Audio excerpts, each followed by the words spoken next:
Uh, you will know. You will know. You will know. You will know. Oh, you will know. Oh.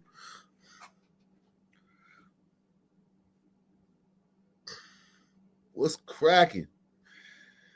Uh, uh, uh,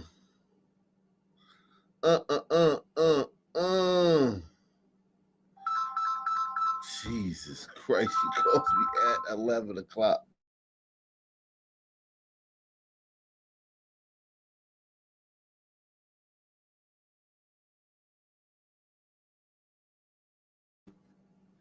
You will know. You will know. You will know. Oh, you will know. Hello?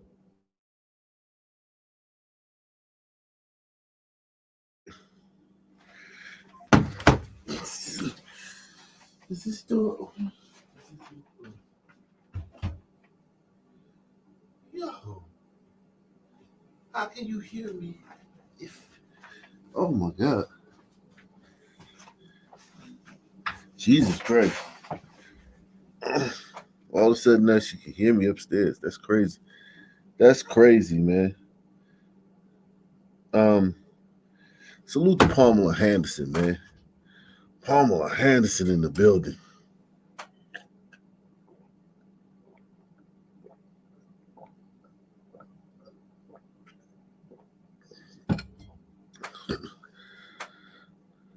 He said the boss right. uh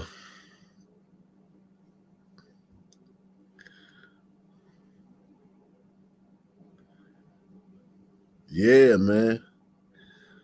We in here, man. Salute to everybody out there.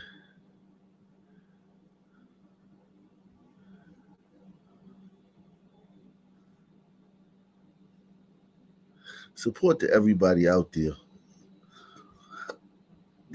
Excuse me. In YouTube Landia, man. Salute to everybody in YouTube Landia.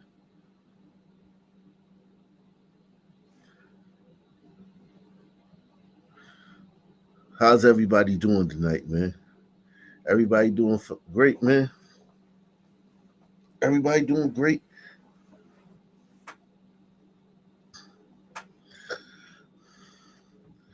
Everybody doing great. That's good, man. Got lying like hell. Everybody not doing great, man. We all going through something, man. Everybody going through something, man. Everybody going through something, man. Nobody's doing great, man. Everybody's going through something, man. Everybody's going through something.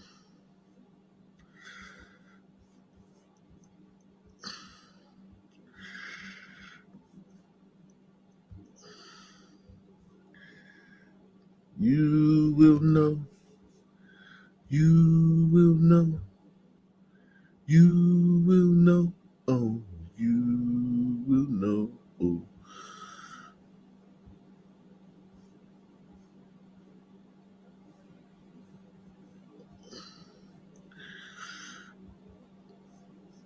I'm just Everybody share this, man. Everybody share this. Share this live, man.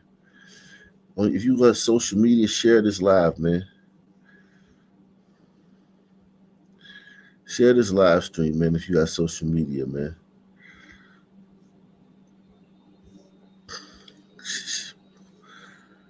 Contribute to the channel, man. We are we the least monetized channel in the world, man. In YouTube, man. We It's still the underground though, man. the underground, man. It's the YouTube underground, man. Share the YouTube underground, man. Share the YouTube underground. This is the underground, man. I'm about to start doing shows on Rumble and on Patreon too, man, because this the YouTube underground, man. It's stuff that I can't talk about. I can't show on this, man, on this channel, man. It's stuff I can't show on this channel. Cause so make sure you guys, Patreon's free. You can join the Patreon for free. The Patreon is free, but it's like, I mean, you can contribute, but it's free. The Patreon is free. You can contribute to the Patreon if you want to.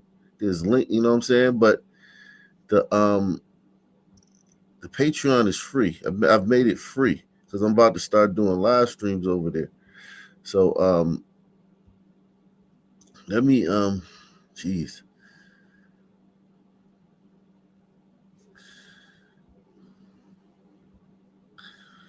Let me do this right quick. Yeah, because I mean I want to be able to show like that gory stuff, like that. Those documentaries that we can't watch on here. They if we watch them on here, they just knock the stream down and shit. Certain documentaries, certain stuff they give you a strike for. I want to be able to watch that stuff and show y'all that stuff because that's the real, man.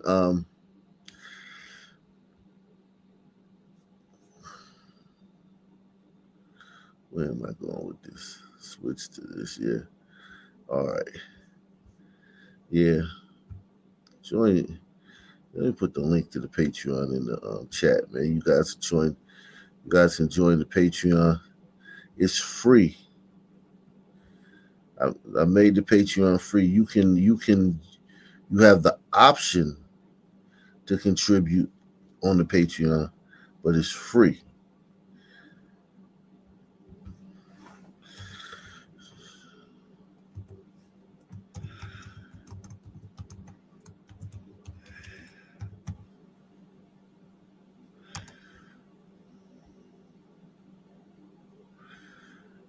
It's free.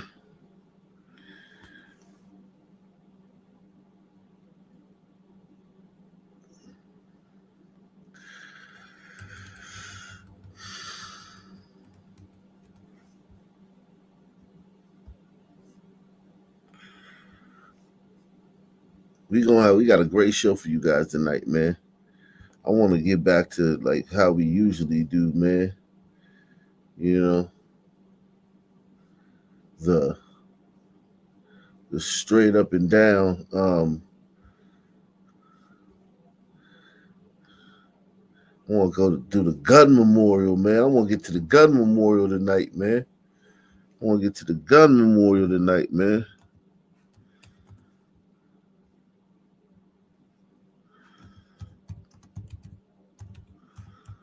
I want to get to the gun memorial tonight, man. I want to shout out to my man Will, man. Will says you are right. I'm going through my wallet, getting $20 out. Shout out to Will, man. Will in the building, man. That's right, man. Go through your wallets and get $20 out, man. We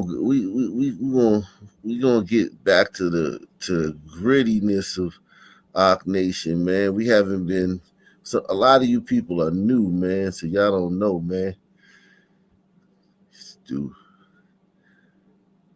gun memorial, Negroes from Negro land, all that stuff. I kind of strayed away from that stuff, man. I want to get back into all that stuff. Negroes from Negro land.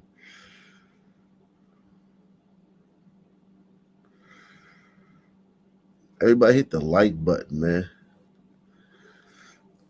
Look at this gun memorial. Yikes.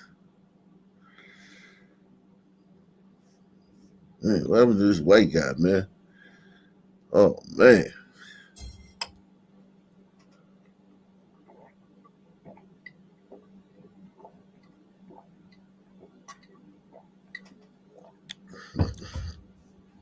Adam Bora.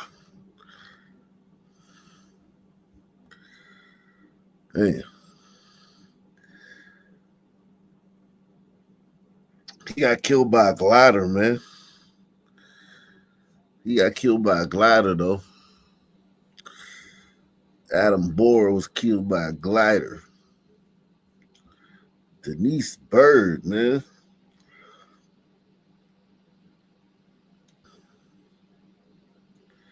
Sad Kansas City. Wow. This woman was killed in Kansas City in a shooting. A man was also injured. Damn. Look at this gun memorial, man. Look at this fucking. Jeez. Mm, mm, mm. Nothing but ninjas, man. Nothing but ninjas on here, man. What happened to this woman, man? Mackenzie Wisdom.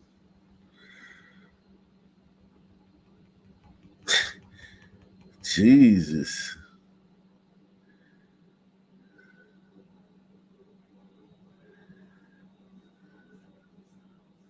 What? What happened to this girl? Oh, her boyfriend fired by accident. White boyfriend, man. Wow.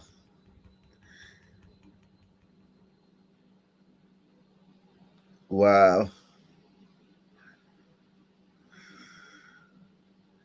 Wow. Killed his girlfriend. He said he had been taking his gun out of his holster. He'd been carrying it in and moving it to a soft holster to store it in the nightstand. The document says it goes on to say the gun went off during transfer, hitting Wisdom in the upper right shoulder while she lay in bed.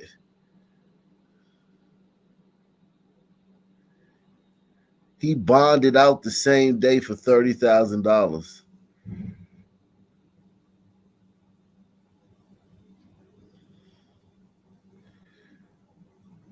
That's very convenient, man. She was laying in the bed and he was taking his holster out and putting it in another holster, and the gun went off.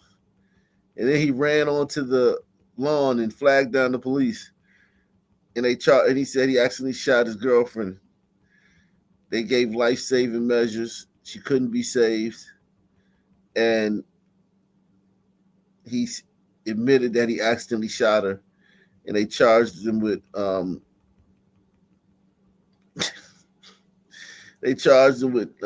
criminal negligent homicide and gave him a $30,000 bond. And he's back on the streets. That's crazy. That is crazy. I'm gonna show you this guy, man. I'm gonna show you this guy. Damn. Show you this guy. This is him. That's him right there, man.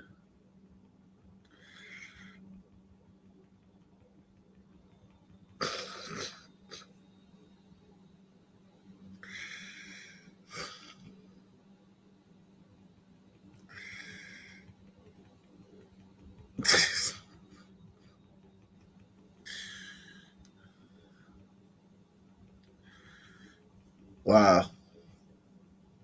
Oopsie. I accidentally killed my girlfriend. How convenient, man. Shit, that's if it's that easy, man. A lot of us would have been done that, man. Oops. Sorry, y'all. I accidentally killed my girlfriend. Oh, don't worry about it. $30,000 bond.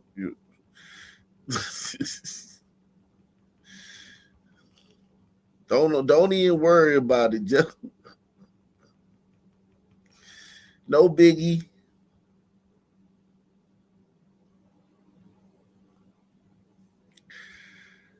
Damn. Whacked her shit.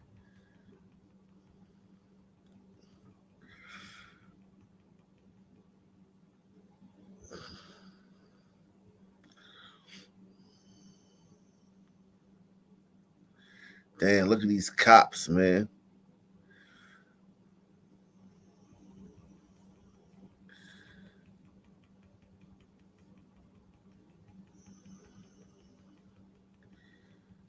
Killed while responding to Pennsylvania shooting. Mm. Wow.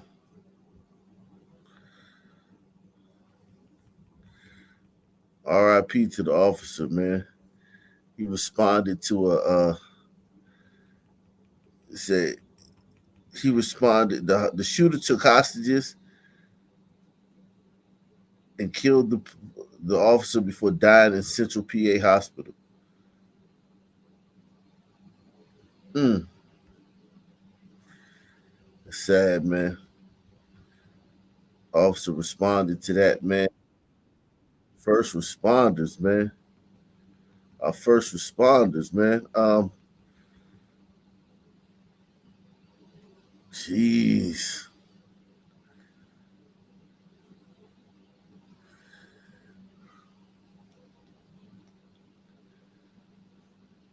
James Brock, man. 2 people found dead with gunshot wounds. A double homicide after a man and a woman found dead. Damn. Jeez.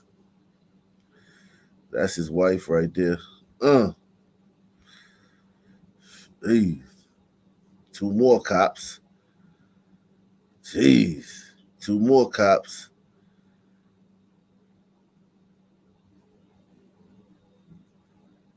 Traffic stop for expired plate.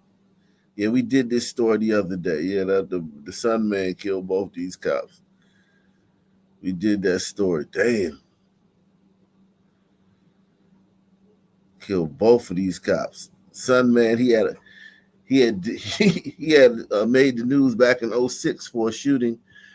He went and did time, came home, and killed these 2 cops. Wow. RIP. A lot of cops getting murked, man. Jeez. Mm. Let's get back. We'll get back to that, man. Everybody hit the like button, man. Um,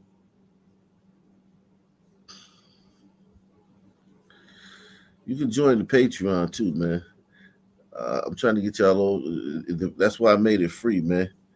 Patreon is free. You have the option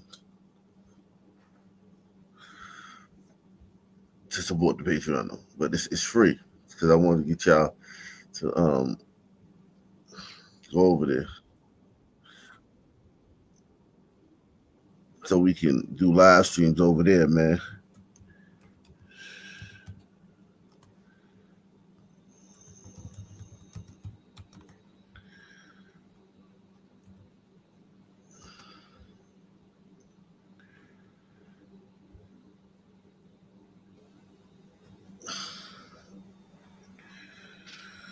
You will know. You will know. You will know. You will know. Oh, you will know. Uh,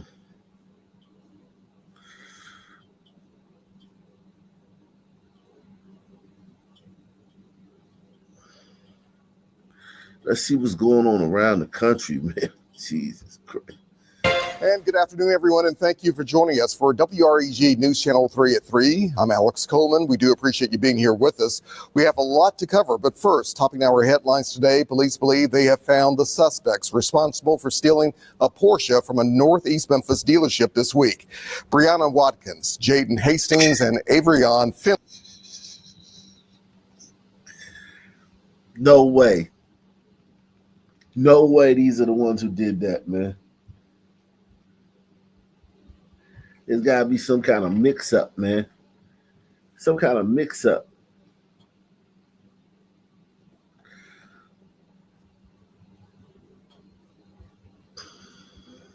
Finley are all now facing multiple charges, including theft of property. Police say this happened Monday at Gossett Porsche on Covington Pike. The victims say while they were at the dealership unloading their Porsche for service, a newer model BMW SUV pulled up. They say that's when a man armed with a semi-automatic handgun came out and drove off in their... I like the way they said stealing.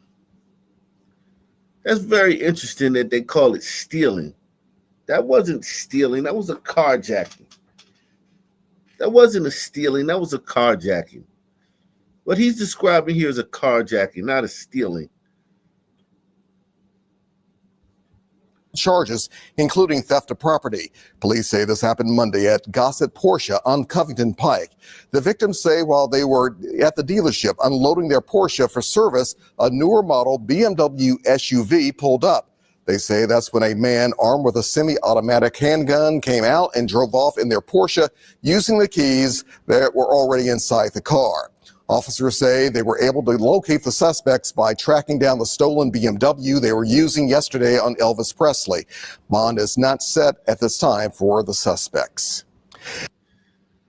Stealing. Well, right now, you're looking at Memphis police body cam video from a Memphis PD crime sting operation. Officers targeting a part of South Memphis they say is a hotbed for bad guys who've been terrorizing neighbors with guns and drugs. Thanks for joining us at 6. I'm Richard Ransom. And I'm Pepper Baker. Despite MPD taking a victory lap this morning, tonight we've discovered 7 of the 11 arrested in that sting are already out on bond. ABC 24's Scott Mattis spoke with neighbors who say they just want their community back. This is body cam.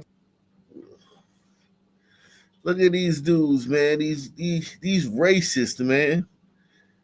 These guys have been terrorizing this community with guns and drugs. And look at these racists going to get them, man. Look at this, man. Look at these. Look at the first one through the door. A big racist white man, man. What kind of racism is this? If I was racist, I would lead them niggas in the fucking neighborhood to terrorize you goddamn pickaninnies. You moon crickets. If somebody was terrorizing you moon crickets, I would leave them in the neighborhood to do it. Press 1. This is body cam video as officers breached a house off Tate Avenue in South Memphis Friday. Police, there's one! The multi-jurisdictional operation called All Off Boyd targeted the area near Boyd Street and Tate Avenue, where more than 140 law enforcement officers swarmed the area, arresting 11 people on felony charges. Too much. It's just too much stuff to see. You don't even want your children to see. Elaine Nash lives near the intersection of Tate and Boyd and says the sound of gunfire is a common occurrence in her neighborhood and that large groups of people dangerously take over the street on a daily basis. Do they have guns? Yeah, they have guns. And Are they flashing those guns? They flash them. You can see them. They big. You can't do nothing but see them. So to put everything into perspective for you and show you how dangerous this block can be, I had only been here on Tate for about 60 seconds before I found my very first shell casing. Some of the weapons that you see were stolen weapons. Some of them were illegal weapons. Some of them were possessed by individuals who illegally are possessing weapons because they are convicted felons. MPD's interim police chief, C.J. Davis, tells ABC 24 News 2 rifles and 13 handguns were seized, 2 of which were stolen. She adds some of those guns had Glock switches and extended magazines. Chief Davis also added nearly 4 pounds of marijuana and nearly 250 ecstasy pills were also taken, in addition to more than $4,000 in cash. Even though court records show all but 4 of those arrested are already out on bond, Nash and her family are hopeful last week's sting turned the tide for good in their neighborhood. We don't need that in our streets. We need stability. We need safety. We need our kids to be able to play without getting hurt. In South Memphis, I'm Scott Mattis. And good afternoon, everyone, and thank you for... And good afternoon, everyone, and thank you for joining us for WREG News Channel 3 at 3. I'm Alex Coleman. We do appreciate you being here with us. We have a lot to cover, but first, topping our headlines today, police believe they have found the suspects responsible for stealing a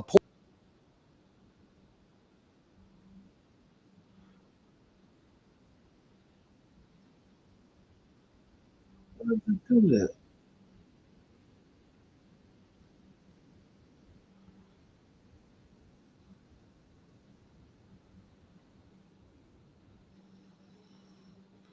Why do they keep doing that?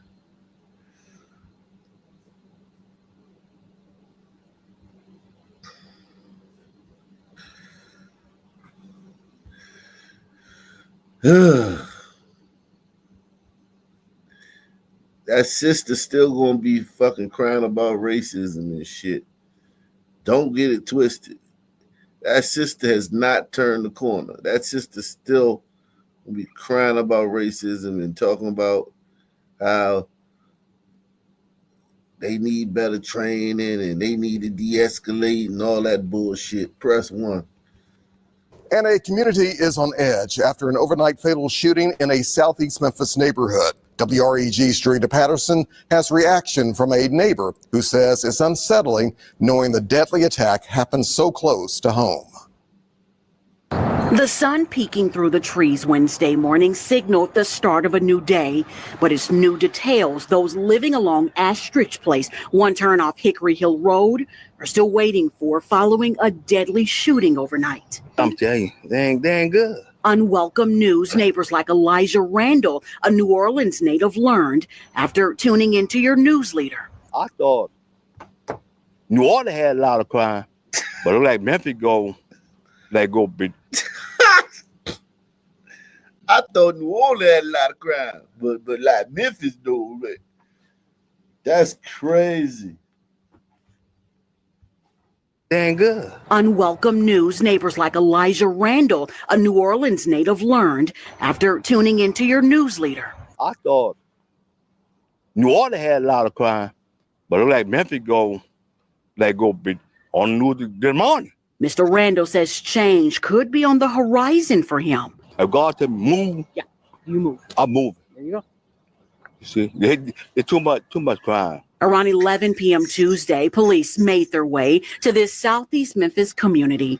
Detectives are only saying the victim and the gunman knew one another. They need to stop the violence. Back here at Mr. Randall's house, a new fence is going up with hopes it will protect his home as well as his Peace. That's all we need. Peace. That peacefulness was certainly shattered, especially for those like Mr. Randall, who's telling us after getting another piece to the puzzle in which he learned the victim is said to have known the person who took his life. There are reminders of what happened overnight.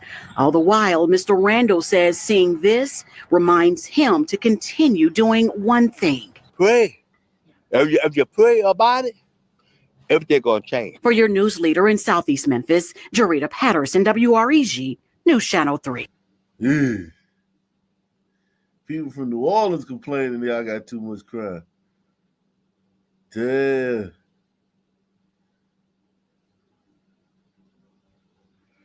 Adnan Syed in court today, his freedom tenuous. In the latest twist, Ivan Bates, the new Baltimore City state's attorney, declaring that after an exhaustive review, his office has withdrawn its motion to vacate Syed's conviction for the murder of his high school girlfriend, Hae Min Lee, in 1999. That means Syed's conviction will stand. I spoke with Bates exclusively. We took every single piece and took it apart, put it back together. And we're very confident in the jury's decision back in 2000. After 23 years in prison, Syed's conviction was vacated by a judge, and he was freed in 2022, only to have his conviction reinstated months later. Syed, allowed, however, to remain free. He has always maintained his innocence. I had absolutely nothing to do with the murder of Hae. National interest in the case exploded, in part because of the podcast Serial. Was he so hurt that he decided to kill her? 18-year-old Hae Min Lee disappeared on January 13th. And an HBO documentary series. Syed's lawyers argue prosecutors failed to turn over evidence favorable to Syed that could have affected the trial's outcome, a so-called Brady violation. We looked at not just the Brady violation, but we looked at all the evidence. Would you bring this case today based on the evidence you have today? Based on the evidence that we have today, yes, we would. Well, this seems like a little bit of a turnabout in your opinion. I think back in 2018, you were holding that this case didn't meet the standards for prosecution, meaning that if you wanted to try to go to trial at that point, there wasn't enough. Yes. Well, it is and it is in the sense that, back then we had certain information. We had part of the information there. But Bates's office in court today supporting another potential path for Syed's permanent freedom, a sentence reduction allowed under Maryland law called the JRA for certain juvenile offenders. We believe that Mr. Syed has been a model prisoner while he's been in the institution, that he's truly rehabilitated himself. So you would fully support his freedom based on the JRA now? 1,000% we do. And I've come out and said that. Not on a Brady violation, though. Now, on the Brady violation, we're not going to vacate the conviction. Vacating the conviction says it did not that he is not the individual that was committed this crime. Today's hearing including testimony from the victim's family who oppose Syed's request for relief, making this plea to Judge Jennifer Schiffer. It's my sister who is the true victim here. And I hope that she will make the right decision of denying the reduction of sentence. Syed told the judge today that he doesn't want to cause more pain to Hae Min Lee's family and vowed to build a meaningful life. The judge said she'll rule soon on whether to reduce his sentence. Thanks for watching. Stay updated about break. They gonna reduce his sentence. That Desert Demon, man. Hey, man, that Desert Demon did 23 years, man. Hey, it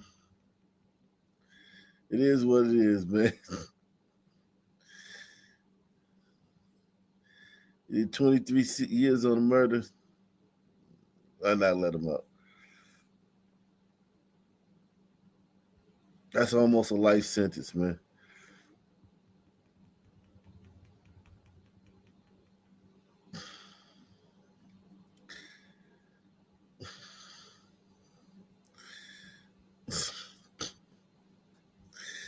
God damn Desert Demon.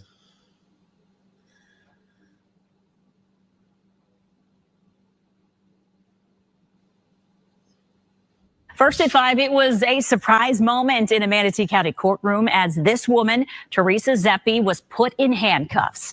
It was a shocking turn of events for Zeppi, who just last week was prepared to take a plea deal in the hit-and-run death of a Bradenton man known as the Peace Walker. Now, Zeppi is preparing for a trial. As Fox 13's Kimberly Quizon reports, nearly 5 years after the Peace Walker's death, his family is hopeful for justice. Nearly 5 years after Joey Drayless was killed by a hit-and-run driver, Teresa Zeppi was placed in handcuffs. You'll now be held with no bond. Zeppi appeared stunned, and Judge Mercurio had strong words for the state attorney's office. I believe the state has fallen flat on their faces in presenting this case to the court and to the justice system. Drayless was known to many around Northwest Bradenton as the Peace Walker, always out walking and holding up the peace sign. In April of 2020, the 82-year-old was hit while walking by an SUV that took off. He died less than a month later due to his injuries. After a lengthy investigation, the Florida Highway Patrol said Teresa Zeppi was behind the wheel and later stopped to wipe evidence from her bumper. Somebody that's worked with elderly. God, they caught her. Yo, she hit that dude and got out of there, man. And then stopped in front of a house with a Ring camera and wiped the evidence off. And now she in court like, what?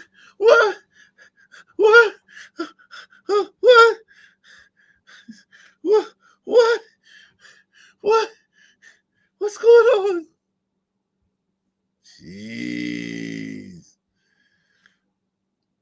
injuries. After a lengthy investigation, the Florida Highway Patrol said Teresa Zeppi was behind the wheel and later stopped to wipe evidence from her bumper. Somebody that's worked with elderly people, worked with children, has an adoption agency, for God's sakes, and she just is going to hit somebody and drive off?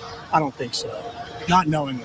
No way. Zeppi was scheduled to take a 2-year house arrest plea deal from the state attorney's office, but that offer was revoked on Friday. Her attorney, Brett McIntosh, says she is ready to go to trial. She's 60 years old. She doesn't drive around striking men, old elderly men that are walking down the road and just driving off and then parking her car in front of her own house. Zeppi will be held without bond. In June of 2023, she was involved in another accident while her license was suspended. We're going to continue to have faith in the system because that's our only option. For Joey's son, Joseph Dralis Jr., it's the first time he's felt a chance at justice. Whatever the outcome of this, she knows you're going to have to go to sleep at night with this at some point, whether it be in a jail cell or your own bed. So there's no escape. In Manatee County, Kimberly Quizon. First tonight at 5, back in a Tampa courtroom with their futures on the line. A group of teens charged in a brutal attack on another teen at the Davis Islands Dog Park hoped to avoid staying in jail until trial. And today a judge ruled they will. Damn, dog park gangsters, man.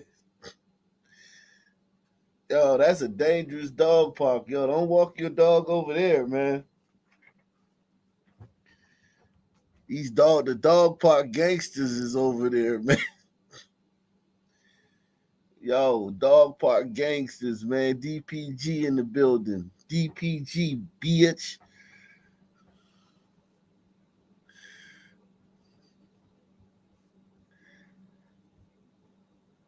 First tonight at 5, back in a Tampa courtroom with their futures on the line. A group of teens charged in a brutal attack on another teen at the Davis Islands Dog Park hoped to avoid staying in jail until trial. And today a judge ruled they will have the chance to post. Tina Fey, man. Look at Dollar Store Tina Fey. Even though she looked better than Tina Fey. The Dollar Store Tina Fey looked better than the real Tina Fey. That's kind of crazy, man. Bond, but not before she gave them a stern warning. Fox 13's Aaron Mesmer was there in court and has more. Tears welled in Grayson Shearer's eyes as his hearing wrapped up Wednesday morning. Just 15 years old, he's the youngest of the 6 teenagers charged in an attack at Davis Islands Dog Park earlier this month that left another teen unconscious. Before ruling whether the group would have the chance to post bond, Judge Michelle Cisco passed along some hard facts. This will forever alter the way your lives will turn out, but it is not going to be the ultimate determining factor on the quality of your life. Prosecutors played cell phone video of the attack as they tried to convince the judge to hold the teens in jail until trial. Shearer, along with Owen Callahan, Jacob Ely, Joseph Gaswale, and Jace Villanueva, are all charged with first-degree attempted murder. They're all between 15 and 17 years old. Ely is accused of throwing rocks at the truck seen in the video and at the victim's head. I do think that the viewing of those videos, the contents of the videos do go to the actual charge of premeditation and attempted murder. 18-year-old Orion Robinson was also arrested, but is not facing an attempted murder charge. Tampa police say the teens were at a... Look, man. Black dude ain't getting charged, man. This is a weird case, man. It's a weird case, man. Usually the black dude is the one, doing the most, man. Black dude didn't get charged, man. It was the dog park gangsters that got charged, man. Orion Robinson was also arrested, but is not facing an attempted murder charge. Tampa police say the teens were at a bonfire near the park before the victim arrived with a friend in a black truck. Defense attorneys believe the victim instigated by sending a message on social media filled with threats and racial slurs. Detectives say that followed a dispute between the group of attackers and one of the victim's friends days earlier. It's unclear if that played a role in the judge's decision, but in the end, the judge indicated she believed the defendants deserved the chance to be free until trial and questioned their parents and grandparents about it. Are you going to be able to make sure that there's no further trouble whatsoever? I will, Your Honor. And do you have confidence that if he was able to post a bond and come home, that you would be able to monitor to him and make sure that nothing like this ever happens again? Oh, absolutely. And finally, she ended with that stern reminder to the teens in her courtroom. This offense will not define you as long as you make the choices that it doesn't. In Tampa, Aaron Mesmer, Fox 13 News.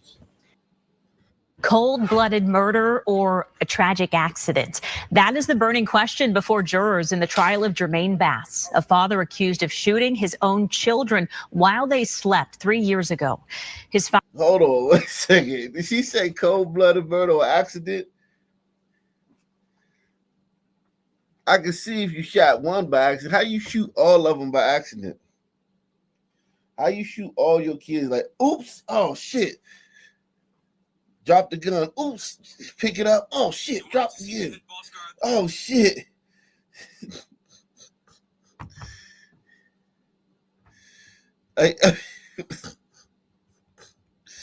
Sons, man, I don't hear nothing about racism no more, man. Salute to Don Wrinkles, man. He said, Cash Money Gangster here.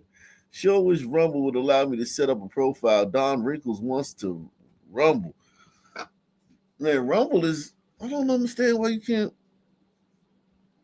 do that on Rumble, man. Wow, that's crazy. Yeah, ain't nobody. I don't understand what's going on Rumble, man. I don't know what's going on over there. A lot of people have. Maybe you should try. Maybe refresh your screen and try again, man.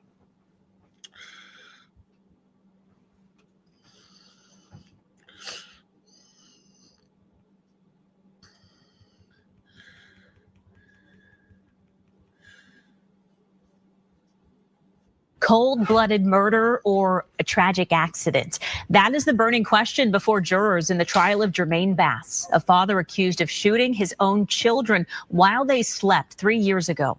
His 5-year-old daughter died from injuries. His 8-year-old son survived, leading to murder and attempted murder charges. Attorneys began making their closing arguments this afternoon, and Fox 13's Kylie Jones is in the newsroom with more. Kylie. Well, Haley, the defense is making its closing statement as we speak. Prosecutors made their final arguments a little while ago, and the jury will have to weigh this evidence and decide whether Jermaine Bass is innocent or guilty. Premeditated murder or an accident? The testimony and evidence are pieces that, when laid together, form an arrow that point to the guilt of only one person in this case. Jermaine Bass, a Tampa father, was accused of shooting his 5-year-old daughter and 8-year-old son in the head while they slept in their bunk beds. Bass told— Hold on, he accidentally shot them both in the head. It ain't like the gun just slipped and shot one in the hand and the other one in the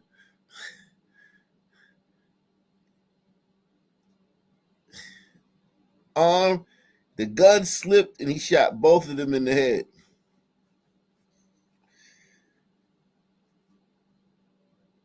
If this was Africa, man, if this was the Bush, man, they'd have been like, hey, man, you did that shit, man. But it was an accident. Nah, man, you did that shit. It took them one day to adjudicate this case, man. Press 1. 1 day. You did what? Oh, no, you did that shit. But theoretically, nah, ain't no theoretically in the jungle, nigga. You did that shit. Somebody go get a tire, man. Some gasoline, man. Bass, a Tampa father, was accused of shooting his 5-year-old daughter and 8-year-old son in the head while they slept in their bunk beds. Bass told Hillsborough County deputies back in 2022 he was trying to unload the magazine when the gun went off. Those were the statements. What, you was standing over your kid? I just love watching my kids sleep. Oh yeah. By the way, let me unchamber my gun, man. Let me clean my gun, man, while I'm watching my kids sleep. While I'm standing over them. Oops, shit. Shot my daughter in the head. God damn it. Let me call the police. Where's my phone? Oops, shit. Dropped the gun again. Oh, shot my son in the head. It's some wild shit, man. Father was accused of shooting his 5-year-old daughter and 8-year-old son in the head while they slept in their bunk beds. Bass told Hillsborough County deputies back in 2022 he was trying to unload the magazine when the gun went off. Those were the statements of the defendant mere minutes after he murdered his daughter while she was laying in the top bunk of her bed. A detective testified that it appeared that 5 shots were fired. Throughout the trial this week, prosecutors showed jurors the You have any? Let me ask any of my guns enthusiasts here, man. Can you accidentally fire? Can you accidentally fire 5 times, man? Well, he must have had a switch. Okay, he had a switch on the gun, man. He was cleaning his gun with the switch on it over his kid's bed. Makes sense, man. That's plausible. That could happen. Not very responsible, but that never been a factor in something that happens.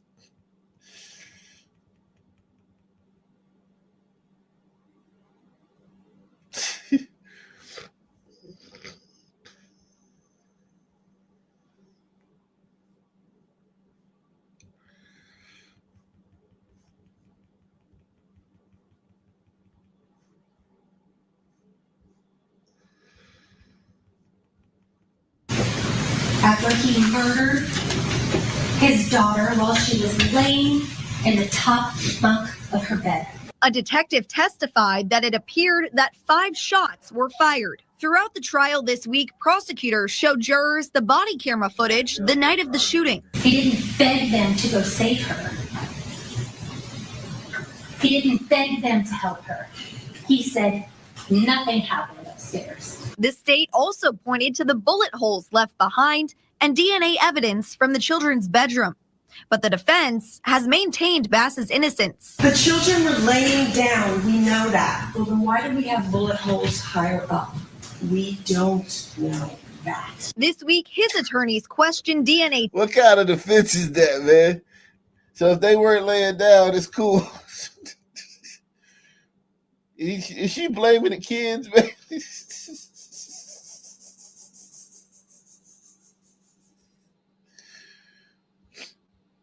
Down, we know that. Well, then why do we have bullet holes higher up?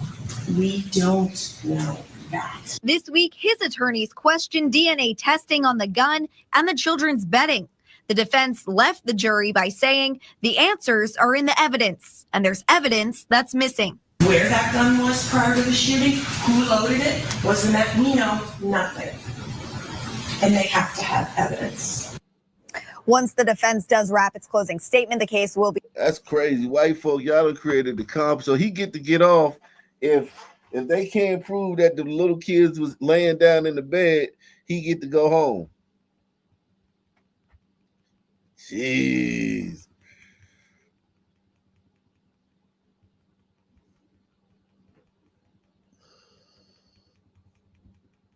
What's up, man? What's up, Ray Wall? What's going on? What you think, man? That's crazy. You a little breaking up a little bit.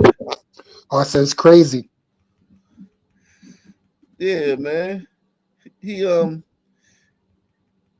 shot 5 times. Both kids in the head. Gliders in their abstract systems and stuff, man. When the lawyer talking about something, you can't prove that the kids was laying down. There's a bullet hole in the ceilings. So since you can't prove, since you said the kids was laying down and there's a bullet in the ceiling, which means that the kids, I don't know, I guess the kids wasn't laying down, and he innocent. What the fuck? Out of all the systems that gliders have, right? Yeah, they need to adopt other people's system when it comes to justice, man. Yeah. If they even spell his name wrong, he could get off probably. Right. Right. Yep. Right, man. Hey, man, am I going to have to come to Philly and look for you, man? No, I'm not even in Philly. Well, to come down to Philly and come to Broad Street. No, we gonna lock up this weekend. We gonna lock that. Yeah, man, because I come down Allegheny, man, and find you, man. Man, I ain't nowhere near them areas, man. I'm deep down Allegheny, man. Fuck you, man. Well, yeah. What do you think about this, man? Shooting your son and your daughter in the head. Did you see the story? Yeah. I saw it. That's why I hopped on. It's no way. That's impossible. This son man can't run from this case. I'm sorry. Yeah, and then they said when the police got there, he told them nothing happened. So they must have been called by somebody else. He must not have been the one that called. Yeah, they probably heard the shots go off and called. And he's like, nothing happened here. If your daughter's shot in the head and the police show up, you like, yo, put some pressure on them, do something. You know what I'm saying? Like, get her to the hospital. He was just like, man, ain't nothing happening. That's crazy, man. Yeah, he intentionally did that. But he could go home.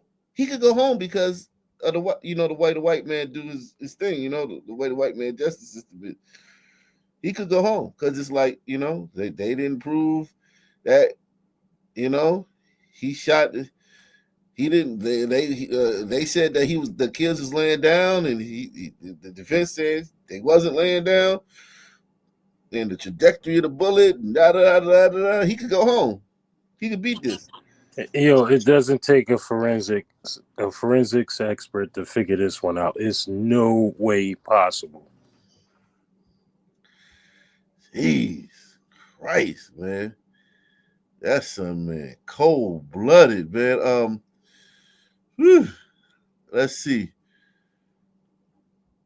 Moments ago, closing arguments wrapping up in the trial of Jermaine Bass. He is the Tampa father accused of shooting his two children, killing one of them. Then Tampa Bay's Eric Glasser live for us at the courthouse where deliberations, Eric, will start tomorrow. Yeah, Frank, when the state rested its case today, the defense did so immediately as well, calling no witnesses. That means we never heard from Jermaine Bass's wife, Shirley, never heard from their son, JJ, and we never heard from Jermaine Bass himself. Wow. The wife didn't testify? She probably was in on it. Man. That's crazy. Like, not even to be like, hey, I want to clear it up. I want to let y'all know my husband didn't, like, nothing. Like, but that means she on his side, because that means the defense said, hey, if you get on the stand, man, you're going to hurt his case. That's what I think. Yeah, that's wild. Or she's afraid of him. Either she's in on it or she's scared of him. Yeah. I'd be afraid of him too. He's shooting kids in their sleep. Anybody shoot a kid in their sleep, I'm terrified of your ass. And you notice too, when he's in court, he's just looking down, like no response, like just, yeah, he's mental. Yes, Sunman, psycho Sunman. Either. The defense in their closing arguments continued to work to undermine the state's case here, poking holes in the prosecution, saying there was no evidence directly linking Bass to the gun that somehow could have been pulled the trigger by someone else. But prosecutors laid out. So someone else, they said someone else did it. So don't you want to know who killed your kid?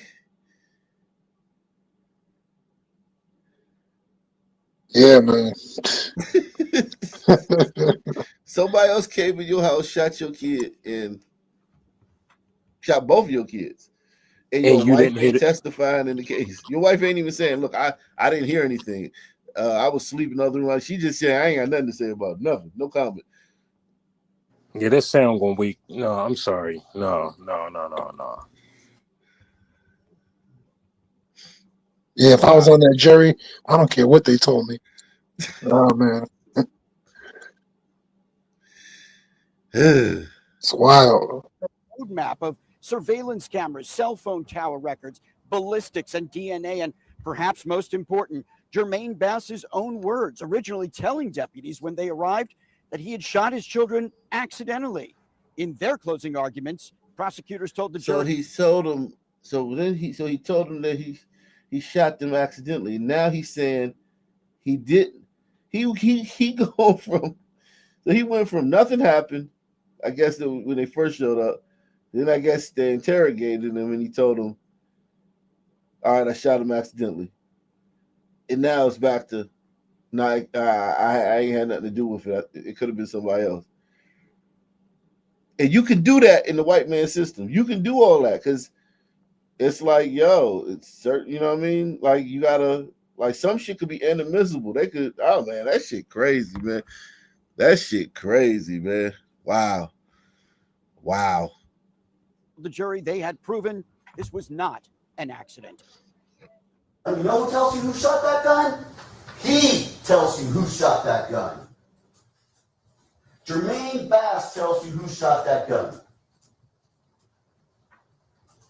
He said, I did it. We don't know where that gun came from, how it got into the kid's room, who shot it, who was Mr. Bass protecting. We don't have any evidence. None. Well, why don't he just tell us he's standing right there? If he was protecting somebody and he actually shot both his kids in the head while they were sleeping. Why don't he just tell us who he was protecting? He's right there. Exactly. It's crazy. The jury could find Bass guilty of first-degree murder or perhaps a lesser charge of second or third-degree murder. There is also the option of manslaughter, or, of course, there is the possibility of acquittal. Just moments ago, again, those final arguments were wrapped up. The jury was given the option by the judge of whether to start deliberating immediately or head home for the night and start up first thing in the morning. They opted to go home. Look for those deliberations to begin first thing tomorrow. Reporting live in Tampa, Eric Glasser, 10 Tampa Bay.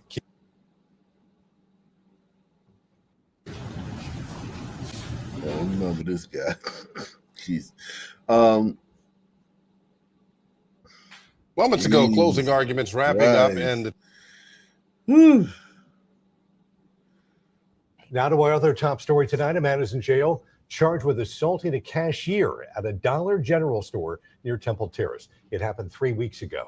And this is Night Tide. I'm Dave Wagner. And I'm Courtney Robinson. Tonight, we learned it's not the first time Kyle Clark has been accused of battery. He has his first court appearance for the very latest assault tomorrow. And tonight, 10 Tampa Bay's Chris Hirsch spoke to his accusers who say they don't want him back out on the streets. Oh, my God. Preston Jordan had no idea what he says happened to him also happened to that Dollar General cashier. I really sympathize with the lady and I understand how she feels. He and his housemate, Michael Turner, say Kyle Clark had a private room at a boarding house across the street from the store and has been terrorizing them for months. He needs to be isolated to the point where it's just him and a doctor or him and by itself. Including reportedly blindsiding Jordan with a punch to the head just weeks before his alleged punch caught on camera. And now since then, it's kind of hard for me to walk up and down the street with my earphones in. I'm spooked. Their landlord says she's just waiting on a judge to sign off on eviction papers for Clark. That case file details numerous encounters that scared others, including Clark's mother, at one point fleeing for her safety after he reportedly threatened her too. A few hours ago, I showed that to the injured cashier. The tenant made threats to beat her up and also get a gun to kill her. What did I say? That's what I was concerned about. Guy coming back in and blowing my brains out. Amber Heflin is worried Clark's current bond of $5,000 means he only needs to pay $500 to. Yo, and they talk about race. I don't want to hear anything about racism anymore. This guy punched the white woman for no reason after doing all this other shit to niggas. And he's got a $5,000 bond, and they got to wait to evict him for the judge in another case to evict. Yeah. I don't hear nothing from you niggas about racism, man, ever again. At all. You get a fair shake. You getting a straight up gentleman's fucking shake in this motherfucking court system.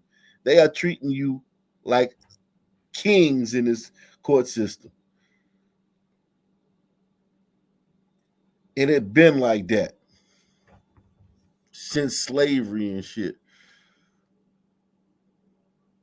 Take the $7 challenge via PayPal, Cash App, or the Super Chat. Support the channel via PayPal, Cash App, or the Super Chat.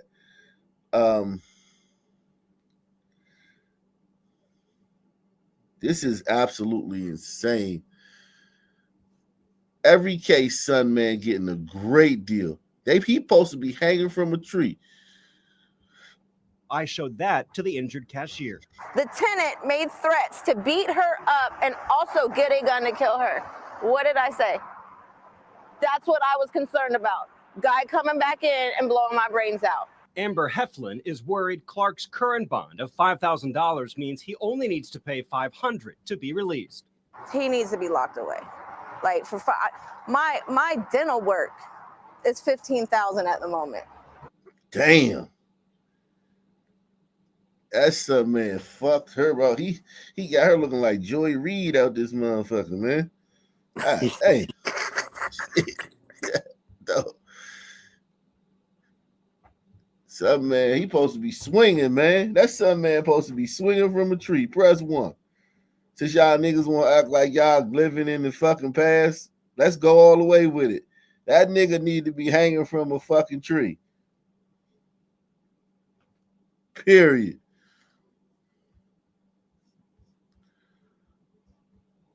To be released. He needs to be locked away. Like my dental work is $15,000 at the moment, but this man could freely walk away for $500. The bond could be adjusted by a judge during Clark's arraignment tomorrow. In Temple Terrace, Chris Hurst, 10 Tampa Bay. Preston Jordan says And then he got the nerve to smile and to smirk and the fucking smirking in the mug shot.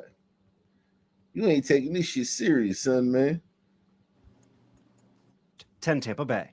Preston Jordan says Hillsborough deputies looked into his case but couldn't charge Clark because there were no witnesses or visible injuries. Amber Heflin has not been back to work since this happened, but says with the arrest, she does plan to return to work soon. Yeah, but the nigga gonna get out for $500. You better have him tell you when he gets released, so you can clock out. Shit, crazy, man. Wow. Unbelievable. New at 6, we have learned the cause of death that claimed 3 young women from Revere found dead on vacation in Belize. But their family members, friends, even police still need answers. Thanks for staying with us. I'm Lisa Hughes. Hit the like button, man. The like button helps increase the numbers, man. Hit the like button. Smash the like button. Everybody right now, all of you, take a second to smash the like button. You can also join the Patreon for free. I'm gonna be doing live streams over there next month. I'm gonna be, kind of like branching out and do one a week over there. Try to, but it's free. The Patreon is free. You have the option to support the channel, but it's free. Hughes. And I'm David Wade. Investigators tell us Salute to everybody who is supporting the channel via Patreon. Salute to all you guys, man. Appreciate you guys. they have a lot to figure out here. WBZ's Courtney Cole is back in studio. And Courtney, you spoke directly today with the investigators in Belize. What did they reveal to you? Well, David and Lisa, the investigators told me that an initial autopsy found a buildup of fluids in all of the victims' lungs. That's what caused their deaths. But the police are still awaiting final test results to see what caused all of that fluid buildup. Now, those victims are 23-year-old Kautar Nukad, 24-year-old Iman Mallah, and 26-year-old Wafa El Arad. Investigators tell me that those test results, they will come in 3 waves. So first we'll see tests on hotel room surfaces for any drugs or chemicals in the room. Then human toxicology samples will be sent to the U.S. Detectives expect to get those results within 2 weeks. That'll tell them if there were drugs in the victim's systems. Then after that, the investigators will look at tissue samples. A final cause of death could be expected within a month or so. Either way, the police chief says that solving the cause of death is important for the families and the nation of Belize. It is important for us to arrive at a definitive cause of death and what led to that cause of death. Not just for the satisfaction of the family members who are grieving, but for us as a nation. Now, alcohol and gummy bears found in the room were also taken for testing at a national laboratory. Oh man, that sucks, man. Eee. Damn. And they were Arabs too. Yeah, they went over there, got fucking Sun country. Yeah. They sound like they was gummy bears, so they was doing some like kind of like weed or laced with some shit, or kind of gummy bears laced with drugs or some shit. Yeah, I wonder if they got it down there. Or if they... Yeah, some defective shit. Yeah, some third world gummy bears. That's crazy. Man. Third world gummy bears, man.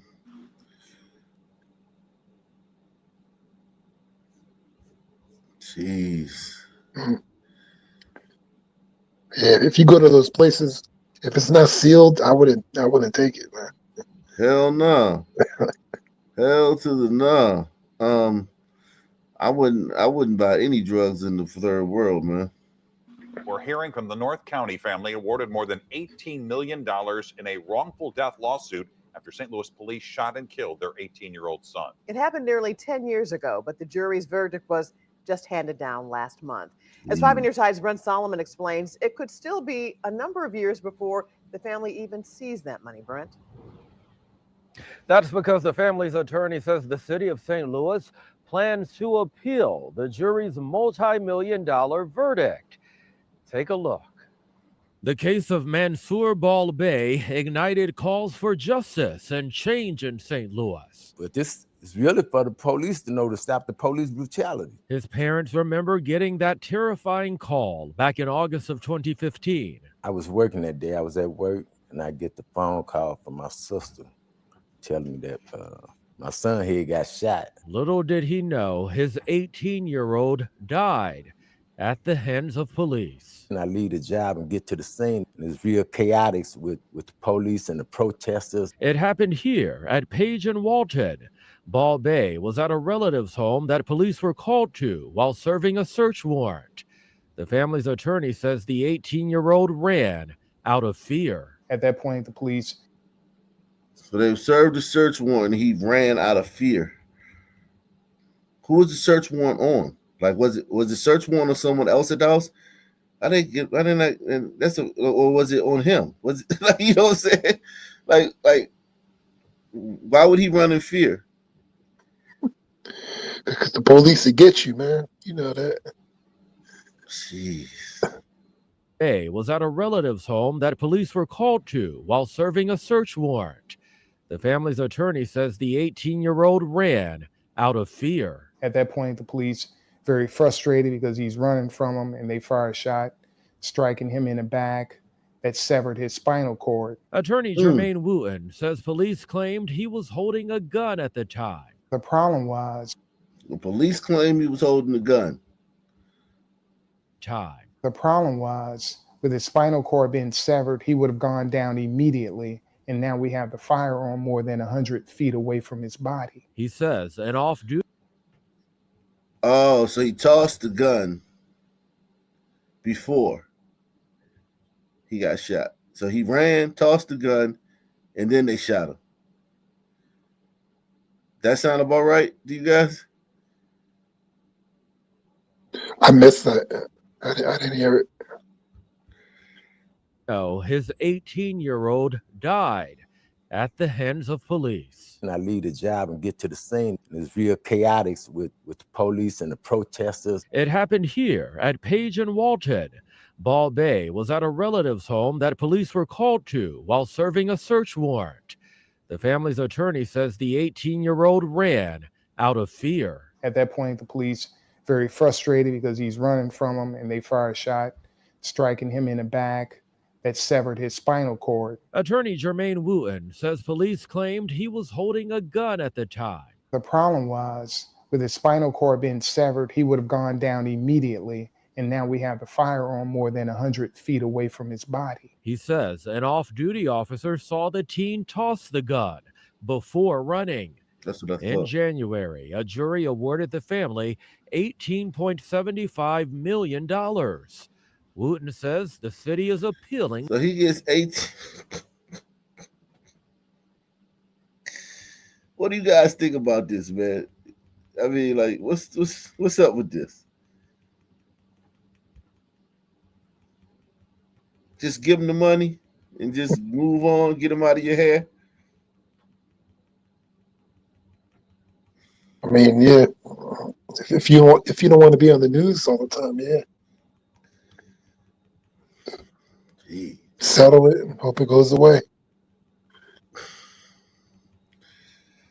Appealing that verdict. I'm not surprised by the move, but I thought maybe there would be a level of empathy and say, you know what, this family's been dealing with this matter for more than 9 years. Let's go ahead and sit down with this family, apologize for what's happened, and go ahead and compensate this family now that a jury spoke loud and clear in less than 90 minutes. Guess it's another part of me got to be patient because it's already here took going on 10 years. So there I got to be patient again. A court date is not yet set for that appeal. The attorney says it could take another year or two before there's a final ruling. Our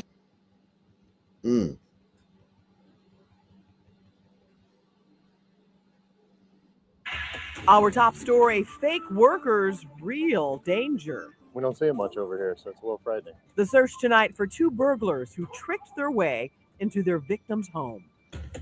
A warning tonight from police who say Give me an ID on these guys, man. Who you think did this, man? Who y'all think?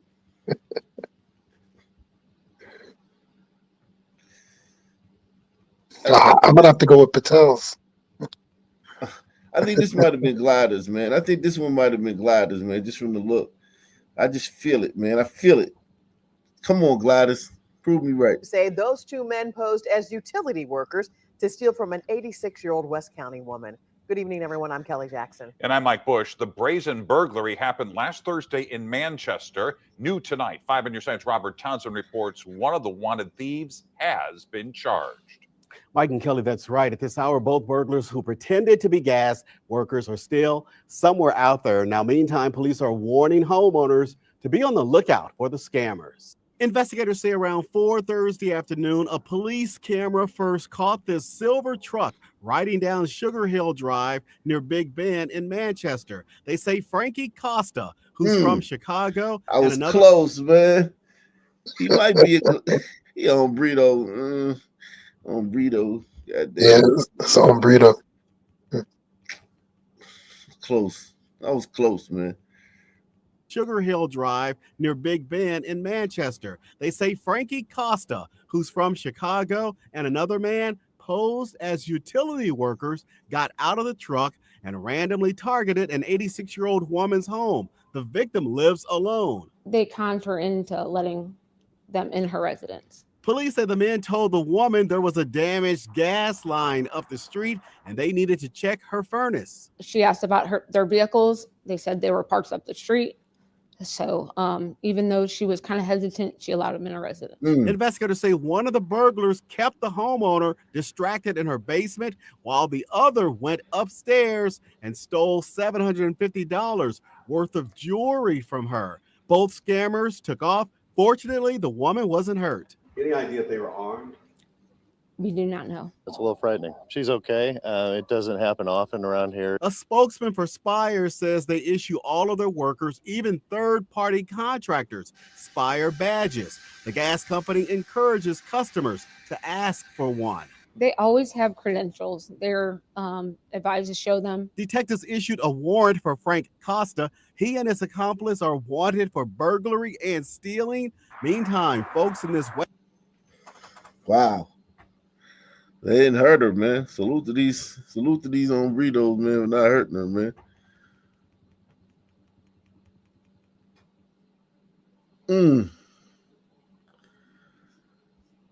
Let me go ahead to the oh wow. We're gonna go to the main event. Okay, tonight, the Detroit Police Department finds itself at the center of a facial recognition lawsuit. But leaders within the department say it was all just mistaken identity. The lawsuit claims LaDonna Crutchfield was hauled off to jail after officers came to her house claiming they had a warrant for her arrest. That encounter was caught on police body camera, and tonight Detroit police are responding to claims they acted inappropriately. 7 News Detroit reporter Darren Cunningham spoke with Crutchfield, her attorney, and the assistant chief as they push back on claims that facial recognition resulted in a bad arrest. January 23rd, 2024, Detroit police knock on LaDonna Crutchfield's door at her home on the west side. They ask her to step outside. I'm trying to do this politically correct, okay? So you got to go to jail today, but I don't want to do this in front of the kids either. Me? Yeah, so hold on, calm down. But I'm lost. What am I going to jail for? I ain't did You nothing. have to basically have to go to court. You got to get media recording and you didn't show up. I don't know if got lost in there or whatever, but essentially you have a warrant for your arrest. Yeah. And all that means is you have to come to court. But I never received anything. That's why I'm really lost. An officer can be heard claiming there's a warrant for her arrest. They handcuff her and take her to the Detroit Detention Center. I was very puzzled. Nobody can give me answers. I was just really hurt because I'm like, I try to do the right thing. I try to teach my children to do the right thing. Ivan Land, Crutchfield's attorney, says it took more than 5 months for Detroit police to fulfill a public records request, and he questions what was redacted. An officer's report mentions the search of a database and green light camera video. We believe it was some type of facial recognition. And the reason why, there was no investigation conducted. You just looked at a photo and said, it's her. You looked at someone's face and determined that it was them without doing any investigation. And then you send the troops out to arrest someone without a warrant. And then they lie to her and tell her they have a warrant. How low can you get? They're suing the department for $10 million. Mystic Phillies in the back. 6 officers are named in the law. I don't have a problem with this one. This woman seems like a a nice son woman, man. Seems like the cops were wrong on this one, man. Yep. Yeah, I don't have a problem with this one. It is the AI, they've proven it time and time again. They cannot rely 100% off of that. So yeah, I would definitely agree with this one. Yeah, but the cops aren't saying that they used AI. It's the defense saying that they used AI, which is weird. Because just assuming that they used that. It's because if you listen to what he said, so he's just assuming they used AI. Oh, yeah. Who is this 7-man lawyer? Of a database and green light camera video. We believe it was some type of facial recognition. And the reason why, there was no investigation conducted. You just looked at a photo and said, it's her. You looked at someone's face and determined that it was them without doing any investigation. And then you send the troops out to arrest someone without a warrant. And then they lie to her and tell her they have a warrant.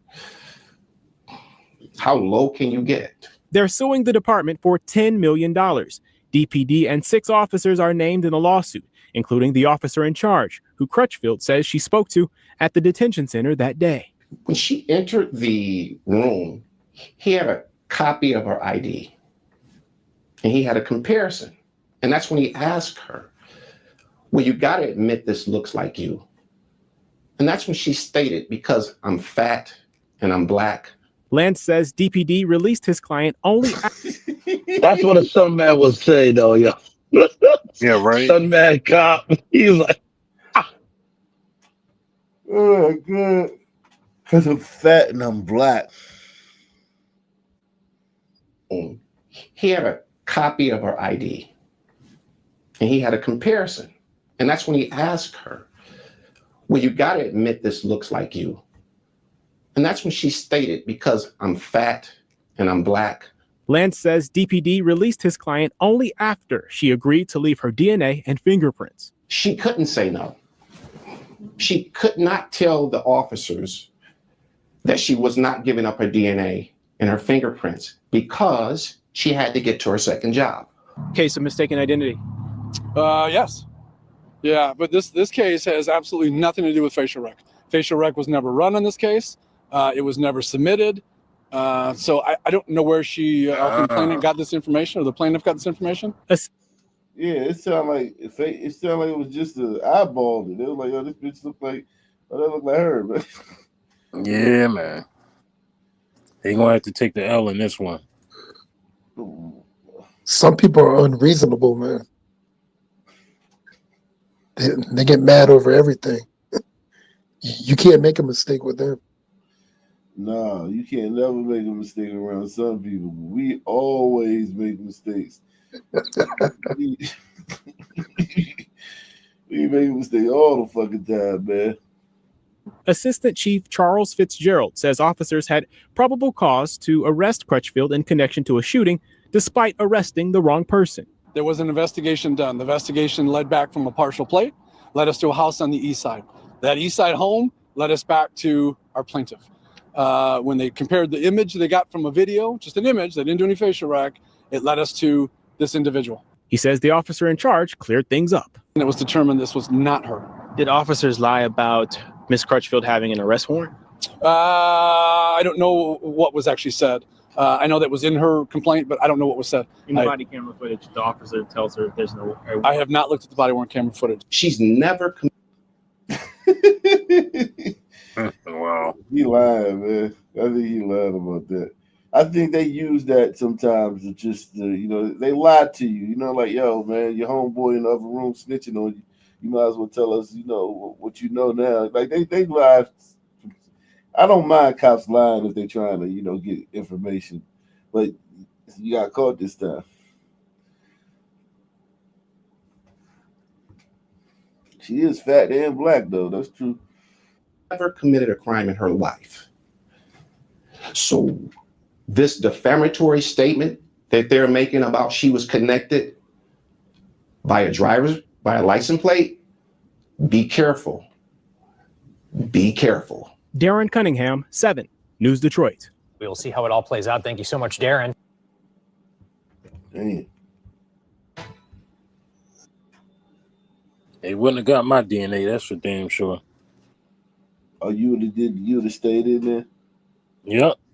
Contacted my lawyer and took it from there. Tonight, we're taking a deeper look into a controversial arrest involving Lawrence Police. That's not the center of that ongoing investigation. Thanks for joining us. First at 4, I'm Rafael Sanchez. And I'm Aaliyah Blackburn. Fox 59's Jesse Wells compares the body camera footage released by Lawrence Police with a sworn affidavit by one of the officers involved. The man involved in the altercation with Lawrence Police, William Armstrong, spent less than 48 hours here in jail before being released without charges. These court records, written by the officer who first confronted Armstrong, insist Armstrong instigated the violence, but Armstrong's family believes the videos tell a different story. Pulling up behind a driver illegally parked in a fire lane, Lawrence police officer Roberto Santiago wrote in this affidavit, William Armstrong aggressively approached him with his fist balled up. That is not shown on dash cam footage. Instead, the very first interaction seen on Santiago's body camera went like this. Stop walking up on me, matter of fact. Bro, what you mean walking up on you, bro? After a few seconds, Santiago asked for Armstrong's ID, which he refused to provide. Santiago then repeatedly wrote that Armstrong became hostile and argumentative, which is debatable. Stay right there.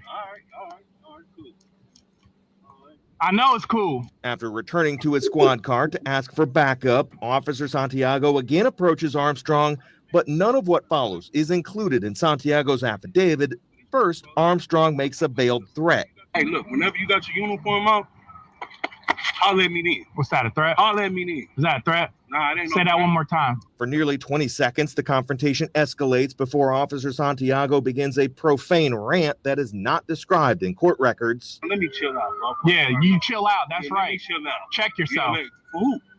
For yourself. Yeah, all right. Okay. Because I'm about to f your night up. I don't know who you think I am, but I'm that your night up.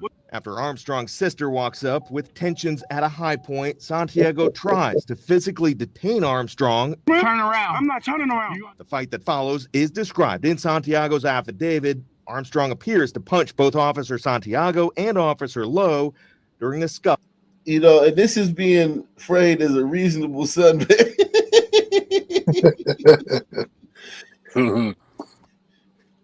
And I mean, and in many ways it is. I mean, like, you know, like Yeah. he was, you know, he felt like he was wrong. He complied initially, and then when, you know, he wasn't immediately, you know, released or, you know, let go. Then, you know, he's like, "Fuck it, I'm gonna give you Sunman now." The Umbrito cops, they don't take shit from some people, man. Nah, And they be with it. They be with it, man. all the way with it. It's crazy though, man. He this Sunman is one of the good ones, man. Wow. Walks up with tensions at a high point. Santiago tries to physically detain Armstrong. Turn around. I'm not turning around. The fight that follows is described in Santiago's affidavit. Armstrong appears to punch both Officer Santiago and Officer Lowe. During the scuffle, Armstrong proceeded to hip toss Officer Santiago to the ground. Santiago then writes he administered several closed fist punch strikes. At least 10 punches are visible on the dash cam, with Officer Lowe deploying a taser and adding a couple of kicks.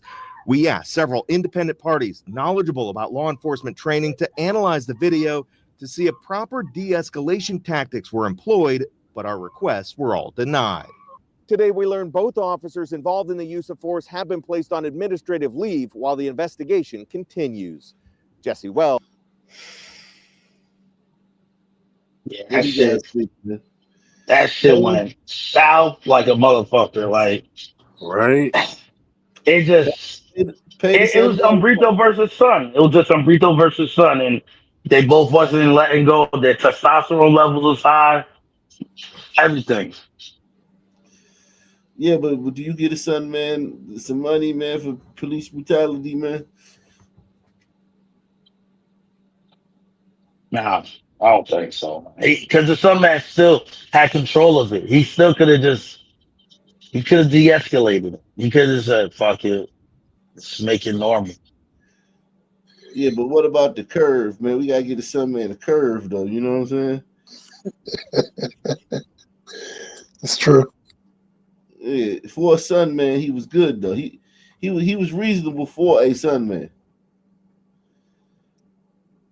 I think. Yeah, that's just. Yeah, I agree. Yeah, give him about $100,000, man. Not $1 million. Give him $100,000, man, for his trouble, man. Just so we can, so the other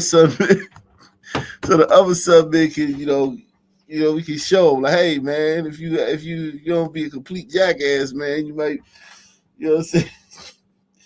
We wanna encourage good behavior, man. Yeah, give me $100K and I'll take that bond from. Yeah, I would be happy. Yeah, this the best case we gonna get, man. I don't think we gonna get a Sunman behavior this good for a while. I take advantage of it, man. Let me see this one. This chick, man. This chick. Shout out to everybody, man. Everybody hit the like button, man. Hit the like button. We have new information on that Whataburger worker accused of stealing a customer's credit card info to pay her court fines. Police have given her a week to turn herself in, but they learned she has since fled the state. As Fox 5's Doug Evans reports, since her story hit the news, she wants a second chance to surrender. Sonoy police tell me that 25-year-old Alifa Sumter wants a do-over when it comes to turning herself in. The internet has already dubbed the Whataburger worker one of the dumbest criminals after she allegedly used stolen credit card information from a drive-through customer to pay her own court fines. Like, if you was gonna pay something, I get it. If you was gonna pay your rent, pay your credit card off, pay your Target credit card off, but you're gonna pay your court fines with a stolen credit card information. Some customer left their fucking credit card there, and you went and took it and paid your court fines with it. Retard.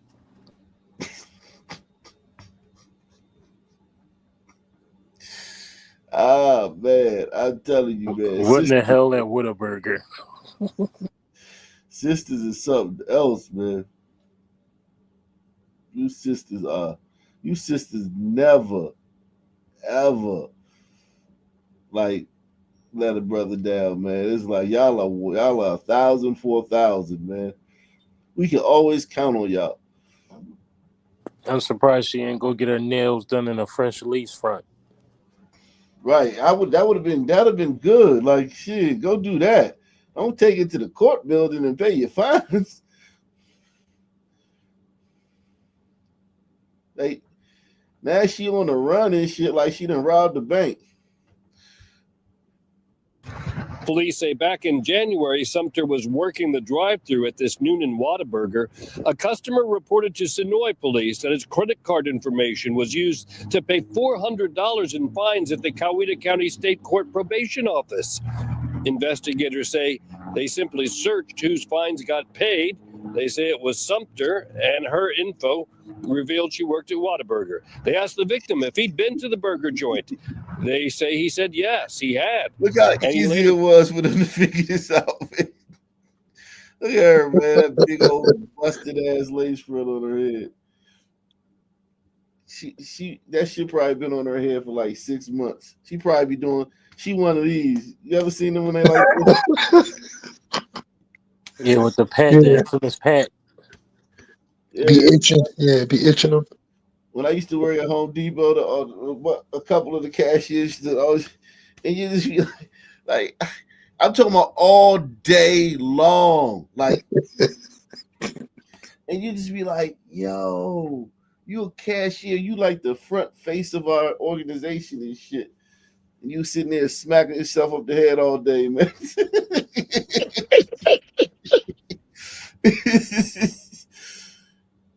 And for white people that don't know, they do that because their head itch and you can't scratch it because you'll fuck up the weave.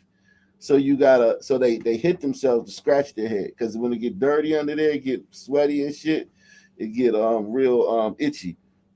So they slap it because if you scratch it, you're gonna like pull it out. So they just Beyonce made a song about it. Pat your weave. You know? Yeah. That's crazy, man. Yo, it's crazy.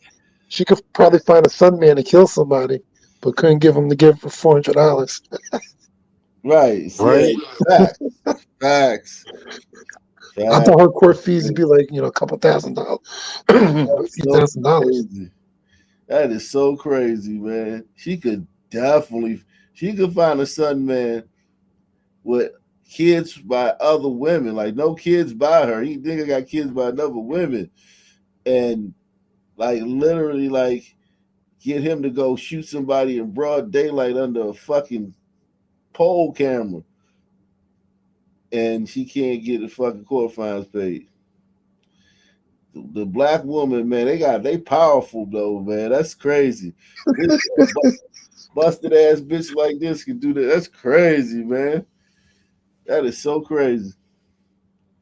And even a white woman, the most protected woman or the goddamn standard of beauty, white woman can't call no white dude to come smoke you like in broad daylight. Can't call you she could have called a nigga to come. If that dude would have came back there and been beefing about his credit card, She could have called a nigga to come up there in the store and smoke his ass in front of everybody.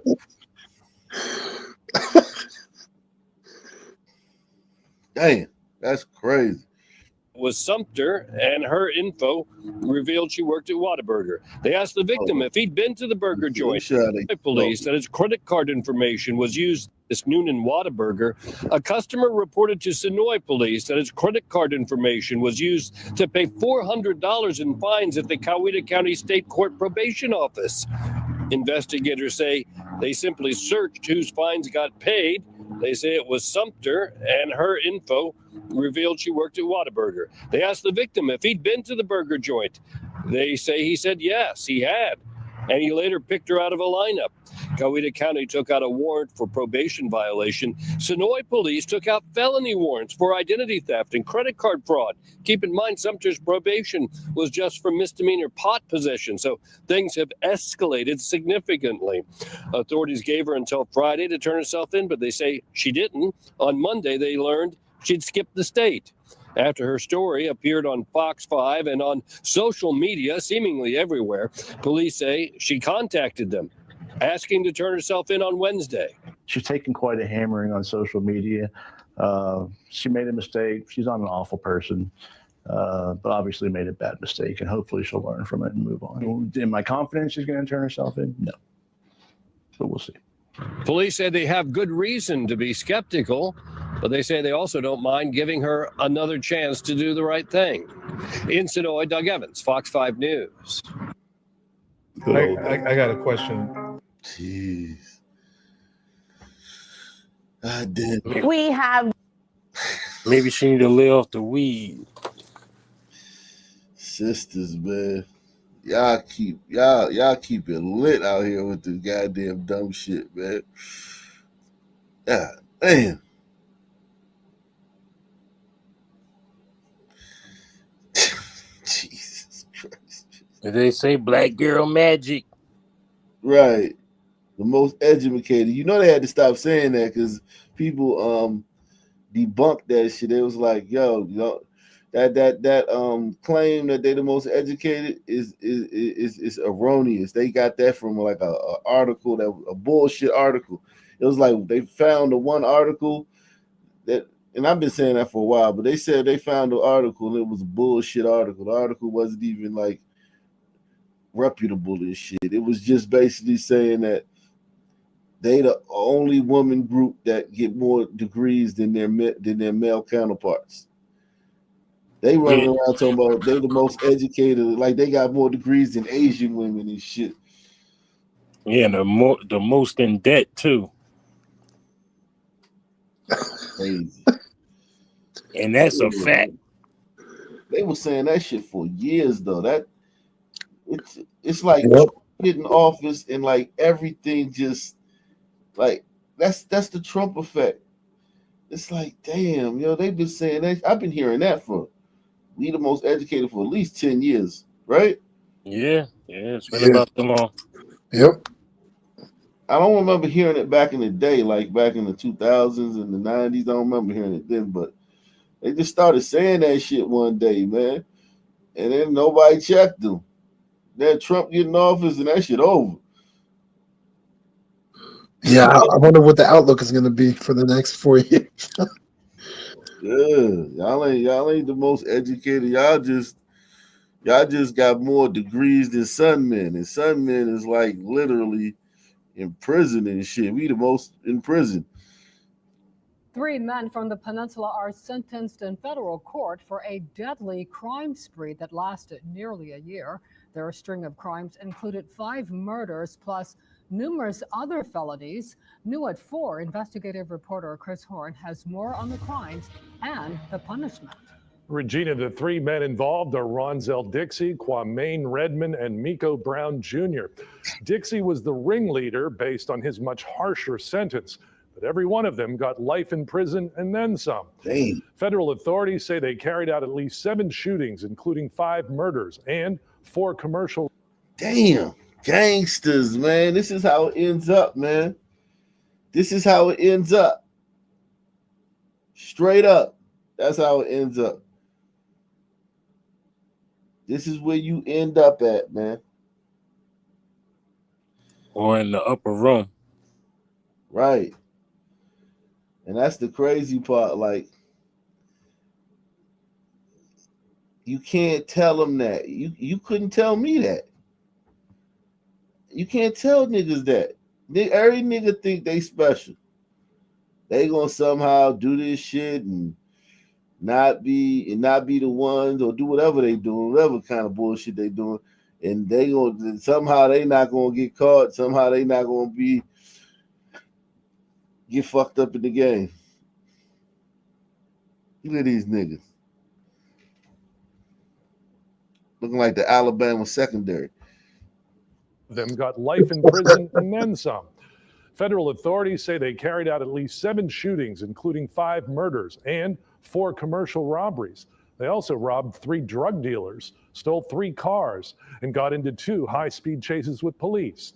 In one of the cases, Dixie and Redmond had a problem with someone at Haas's Deli in Newport News. Their target, Tari Johnson, left on a motorcycle while Dixie and Redmond chased him in a car. Dixie fired from the car, killing Johnson, then sealed his death by shooting him again as he lay on the roadway.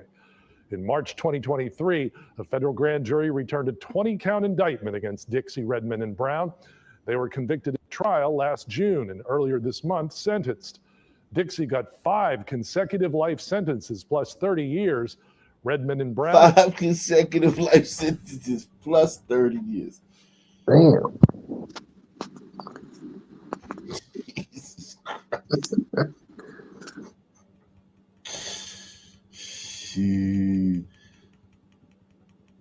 Your hockey think the Innocence Project is gonna look for them? Can't help him. They can't help him. Oh, he got to. You gotta at least get life sentence. Maybe 1 life sentence. They can help you. 5 life sentences. Shit, in 30 years, that nigga got smoked. Jeez Christ, man. Shout out to Andy Armour, man. Make sure y'all take the $7 challenge, man. Support the channel, man. Can we get some people to take the $7 challenge to sponsor the show? Jeez. Shout out to Andy Armour, man. God, dog. Brown were both sentenced to life plus at least 50 years. Now, coming up at 5 and 6, more details on the crime spree for these 3 men, plus how one of them identified with Wavy 10 in a very gruesome way. Chris Horn, 10 on your side. Jeez. Gangbangers out here about that life. Yeah, those are some real sons, man. They real. Yeah, them real niggas. Reporting live from Hyper Clubhouse in Atlanta for Hype Plus News, I'm John Abba. Now, everyone is talking about this fatal shooting that would take place in Georgia this past weekend, which involved a white woman killing her black boyfriend. The incident took place in Waynesboro, Georgia, approximately a 2.5-hour drive out of Atlanta. According to the Shade I was just about to send you this out. The Burke County Sheriff said, Yeah, I saw this earlier. I saw it online. I don't know what happened though. A fatal shooting over the weekend that claimed the life of Telvin Osborne was not accidental, and that his girlfriend, Hannah Cobb, is a suspect. In a news conference, Waynesboro, Georgia Sheriff Alfonso Williams held a news conference Tuesday afternoon, stating both parties had been drinking and there was a confirmed altercation before the shooting. Now, investigators say they found Osborne in the master bedroom with a gunshot wound to the chest. He was pronounced dead at the hospital. Now, multiple news outlets have also reported that Cobb was the person who notified authorities of the shooting and was applying pressure to the wound as the police arrived. In addition, she would tell authorities she and Osborne had been out all night. She was checking her firearm and the gun went off, hitting Osborne. However, according to Sheriff Williams during a news conference, he would inform viewers regarding the misinformation that has been spread about the case, including the suspect cleaning the weapon. Williams would say at no point during the investigation was there any information about a person cleaning a weapon. Now, in the wake of Osborne's death, his alleged tweets are now surfacing where he has talked negatively about black women. Allegedly, Osborne's old Twitter account features the username White Girls Are Fun, hasn't been active since July 2012. Now, in the bio of the account, it reads, I love them white girls, they already know. Tailbow in between, tailbow in between. Hashtag team white girls. Hashtag snow bunnies. Other tweets under his profile said, hashtag team white girls over black girls. Another Facebook post from 2021 shows the former couple together with the caption reading, I'll kill for her. I'll kill about her. I ain't scared to say I'll die about her. Oh, okay, we got a white girl that's on the sisters level. Okay. She living like the sisters. He probably still saying that right now in his conscious. That's how white. That's gonna be interesting, man. White girls getting niggas killed by other niggas. You know what I mean? Because you know. Yep. Yeah, at the end of the day, they're still women, so still same behavior. Yep. Yeah, I mean, because here's the thing: if she a white girl and she dates something, she in nigga areas. You know what I'm saying? And in nigga situations. So she might be like, yeah, man, fuck you. I get my boyfriend to come smoke your ass. Yep. They'll use it less. I'm sure they'll use it less than sisters, but I think we still gonna start seeing them use that shit. Cause that's too much power. No one man should have all this power, like Kanye said, man. No one woman should have all that power, man. When you got a son, man, on your, in your life, man, you got a fucking hit man. You got a free hit man.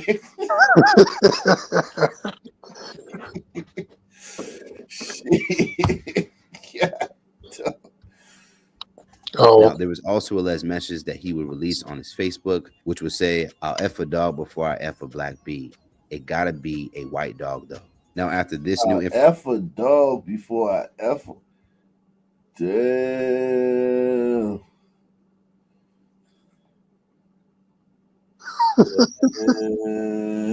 Damn, he hated sisters. Damn. Yeah, they was putting him on blast on social media too. Oh yeah, I can imagine.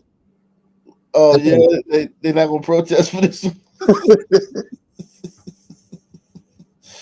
They sitting this one out. What they said? We rested.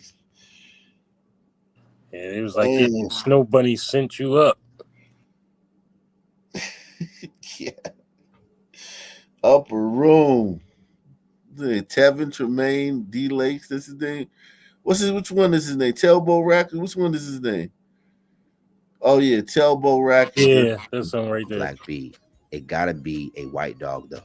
Now, after this new information was released to the public, many had a change of opinion towards the case, specifically how Osborne disparaged and talked down on black women in favor of white women.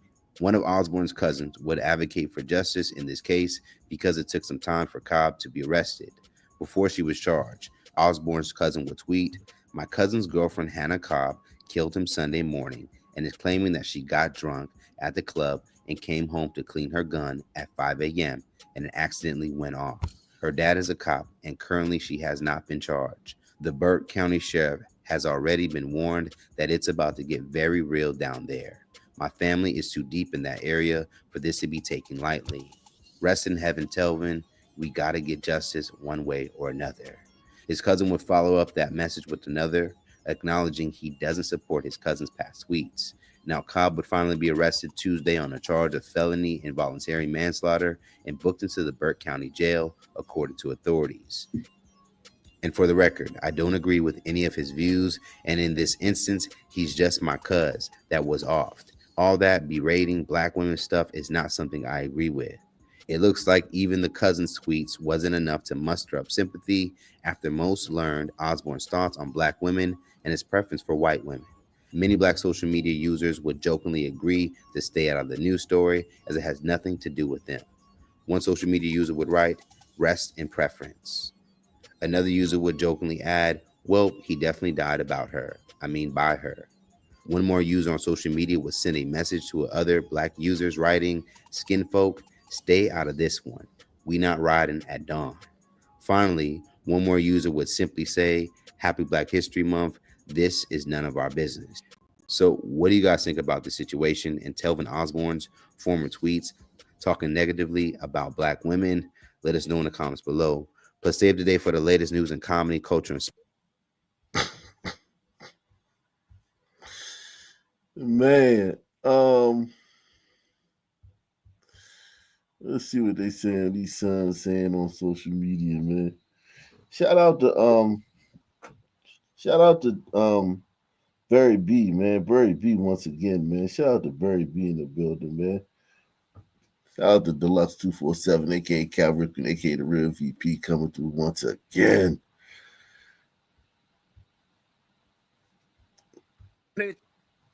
Trick 'em, devil.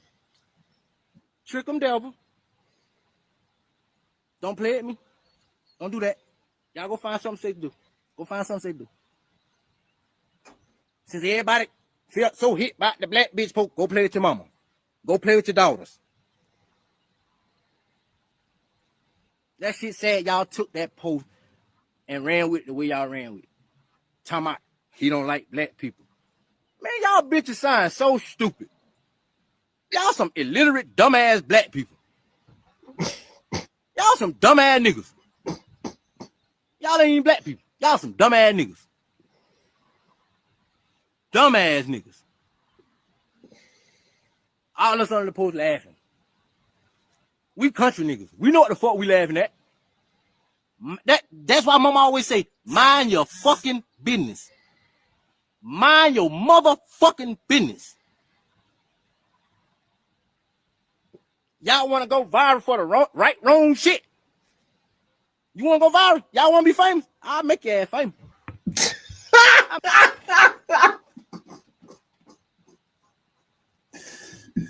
Oh, shit. They always threatening to kill somebody, man.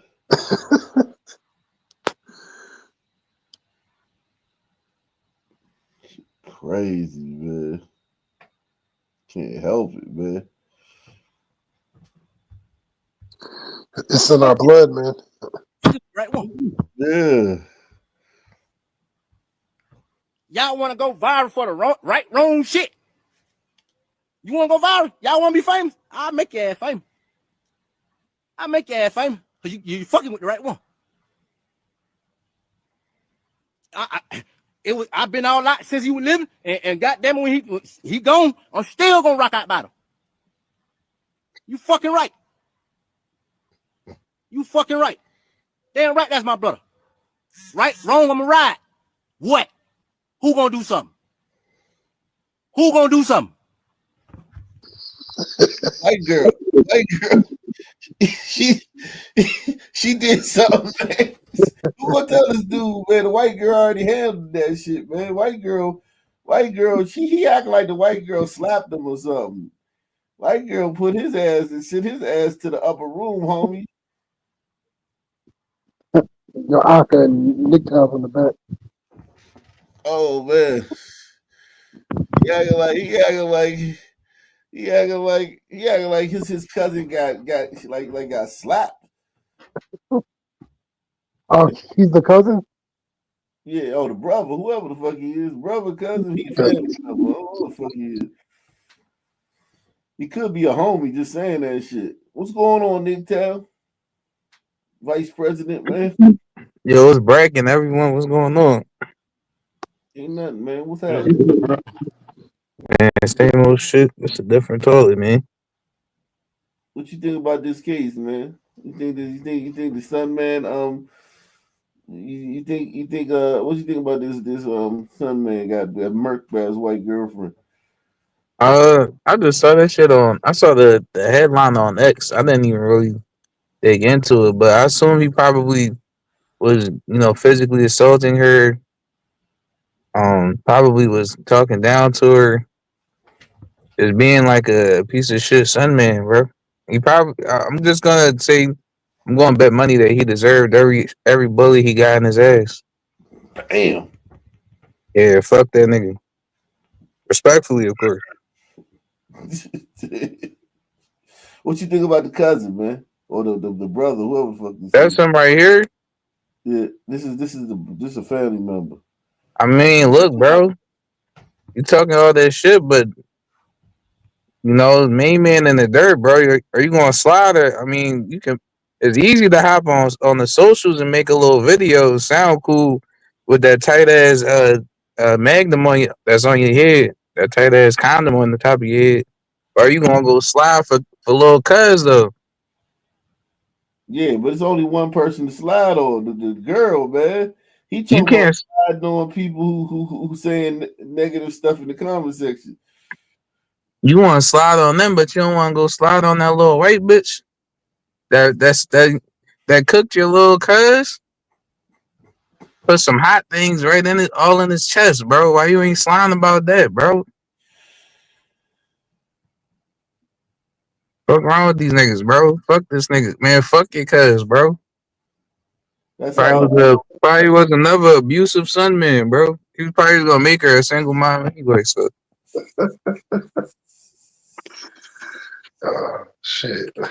probably driving around in her car all day, busting traps, trying to be a little fake, D-boy and shit. Don't got a pot to piss in or a window to throw it out of.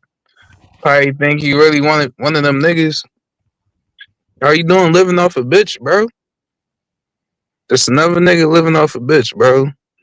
Waste of life. Mom should have swallowed you, nigga. Get rid of this. You know? Trick them, devil. Don't play at me. Don't do that. Y'all go find something safe to do. Go find something safe to do. Since everybody felt so hit by the black bitch poke, go play with your mama. Go play with your daughters. That shit said y'all took that post and ran with it the way y'all ran with it. Talking about he don't like black people. Man, y'all bitches sound so stupid. Y'all some illiterate, dumbass black people. Y'all some dumbass niggas. Y'all ain't even black people. Y'all some dumbass niggas. Dumbass niggas. All us on the post laughing. We country niggas. We know what the fuck we laughing at. That's why mama always say, mind your fucking business. Mind your motherfucking business. Y'all want to go viral for the wrong shit. You want to go viral? Y'all want to be famous? I'll make your ass famous. I'll make your ass famous. Because you fucking with the right one. I've been all out since he was living, and goddamn when he gone, I'm still gonna rock out about him. You fucking right. You fucking right. Damn right, that's my brother. Right, wrong, I'ma ride. What? Who gonna do something? Who gonna do something? Who gonna do something? Leslie ain't in this shit.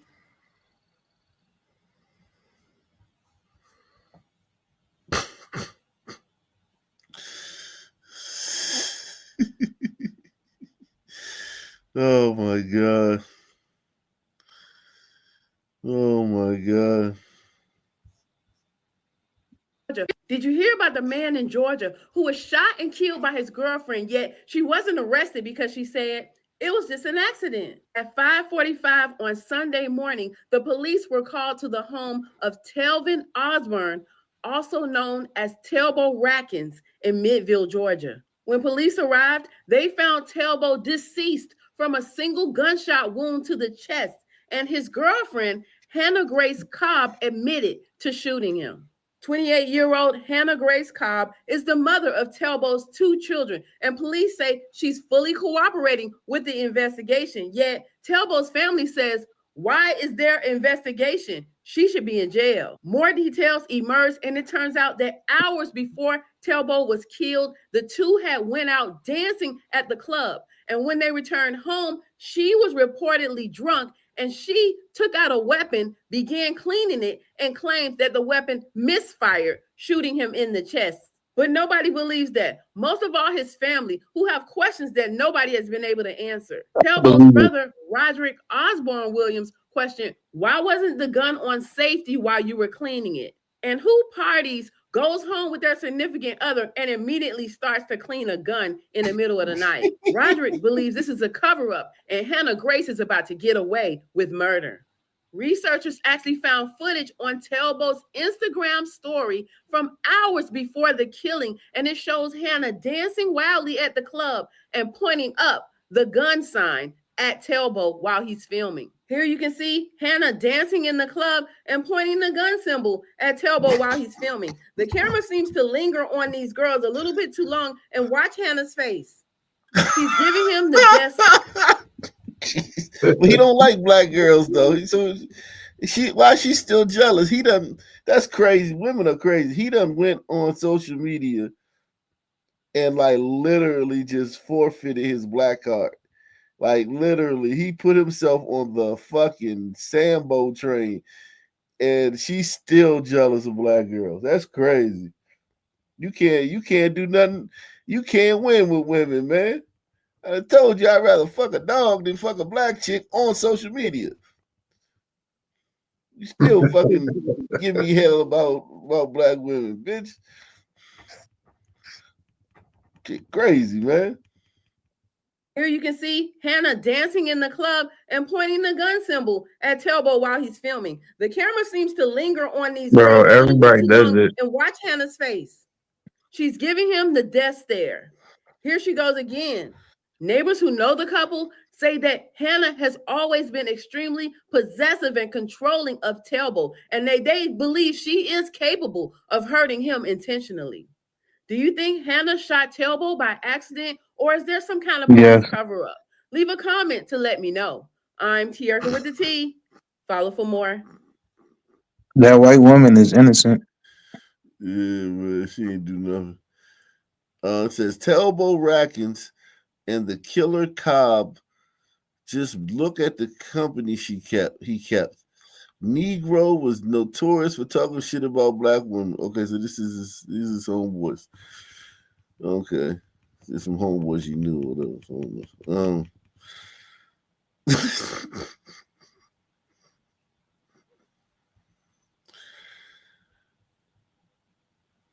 Hey, man.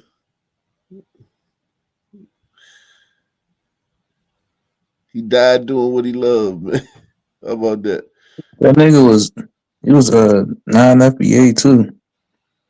Oh, really? I mean, I'm just going off his name. Talbot Rackins? I don't think that's his real name. I don't know. Talbot's name is just Telvin or some shit like that. Ain't no, that's an FBA name, Telvin. That's Oh yeah, Telvin. Yeah. That nigga was man. We gonna get him FBA, man. Yeah. Damn.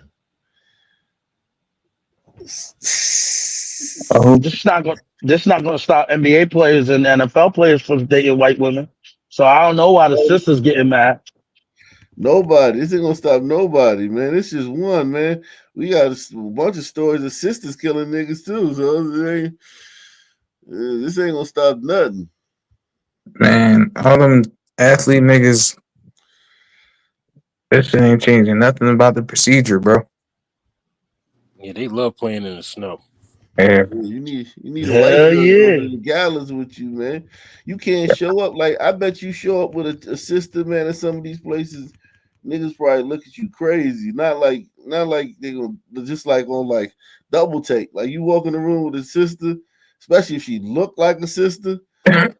Niggas probably do a double take, like, whoa, oh shit. Like niggas start probably feeling uncomfortable and shit. Cause think about it, they all got white girls, they probably like, you know, they probably on some like corny shit, like on some like, you know how black people act. You know what I'm saying? We got different jokes and different shit and different music and different swag. And those niggas, if you got like, say you got like 6 NBA players and they all got white girls and they all hanging out, and you like another NBA player, you show up with your black girl and she just sitting back watching these niggas, them niggas gonna feel uncomfortable. Big time. You know what I'm saying? They not gonna want, you know, just be themselves that they normally be when they around white girls, because they don't want. They're like, oh, this sister in here listening to everything we saying, watching They're us gonna and be on shit. their right. They're gonna be on their best behavior and shit. Yeah. And sister just being quiet. The quieter she is, the worse it's gonna be, because it's like they know she just sitting back watching and listening. Judging. Yeah, judging. Exactly. And them niggas, they just want to be corny and you know what I'm saying, and They just want to be regular guys. Like, yeah, safe and white with their white girls and shit. And he gonna his sister and shit in the room and shit. Like, bitch, you can feel the judgment. yo, I ain't gonna lie, man. The hate that a lot of black women have for white women is like, it's very strange, bro. Very strange. Well, man, let's see. A woman recently said, like, she said she stopped being interested in the dude because she found out he liked white women.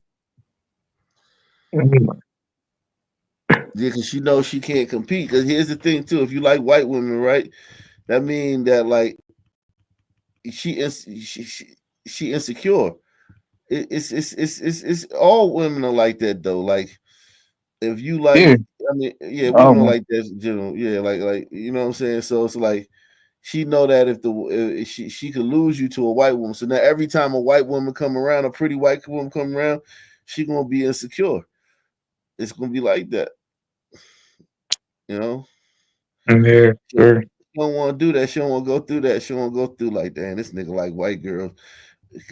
Here's the thing, though. I noticed that with the like with LeBron wife and Beyonce, when they know their husband or their boyfriend like white girls, they almost always dye their hair blonde. That shit is crazy, man. It's uncanny. You said when? Wait. Okay. When the black woman know that her partner like white girls, they almost always dye their hair blonde. Okay. You know what I'm saying? Because it's like, you know what I'm saying? Like, it's subconscious. They can't help it. Women so crazy. They just like, fuck it. I'm gonna dye my shit blonde, and you won't. I'll become a white woman. You know, because remember since Jay-Z started being since Becky with the good hair or whatever the fuck cheated with Becky with the good hair, Beyonce been getting whiter and whiter and whiter. Right. Look Now like she's singing country music and shit. Right. She just everything about her is white. She just going totally white. But it's subconscious. I bet it's not conscious though. I bet it's just, you know, kind of like, I'm gonna give him what he like. Since he like her, since he like that, I'm gonna be that. Shorty told me, because I told her, you know how you just talking with a shorty and shit. Mm-hmm.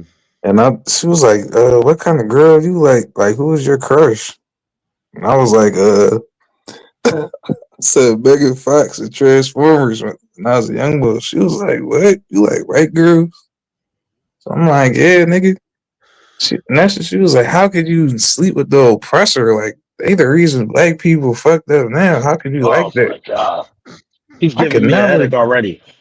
I could never date a white man. I'm like, bitch, I don't give a fuck who you would date. That shit ain't got nothing to do with me. Like, bro, these niggas weird, dog. Like, That's a lot. imagine. That's a lot. Because she would date what's his name that passed away? Fast and the Furious dude. Paul Walker. She would date him. Paul Walker. Yeah. That, In a heartbeat. yo, Mark. No, Mark, I Mad sisters feel used the to love same him. way, bro.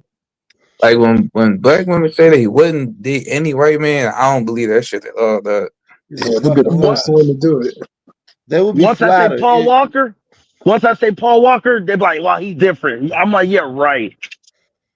They be flattered. I'm telling you, black women be flattered when white dudes like get them attention, because it's kind of like, and it go both ways too. I see it with white women too, but like they just it's flattering to them. Like, oh my God, a white man is interested in me.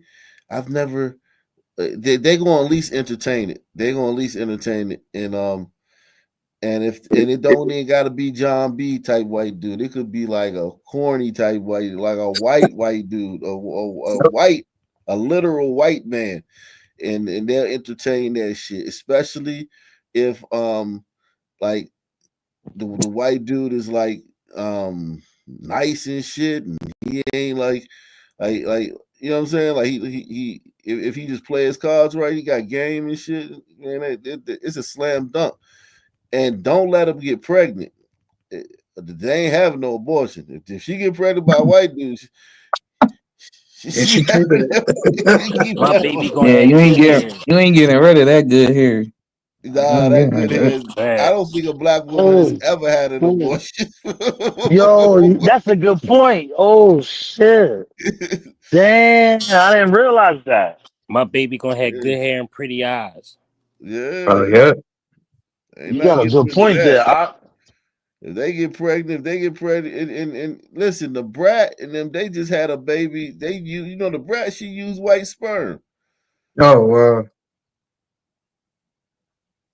Had to get that good hair, huh? Man,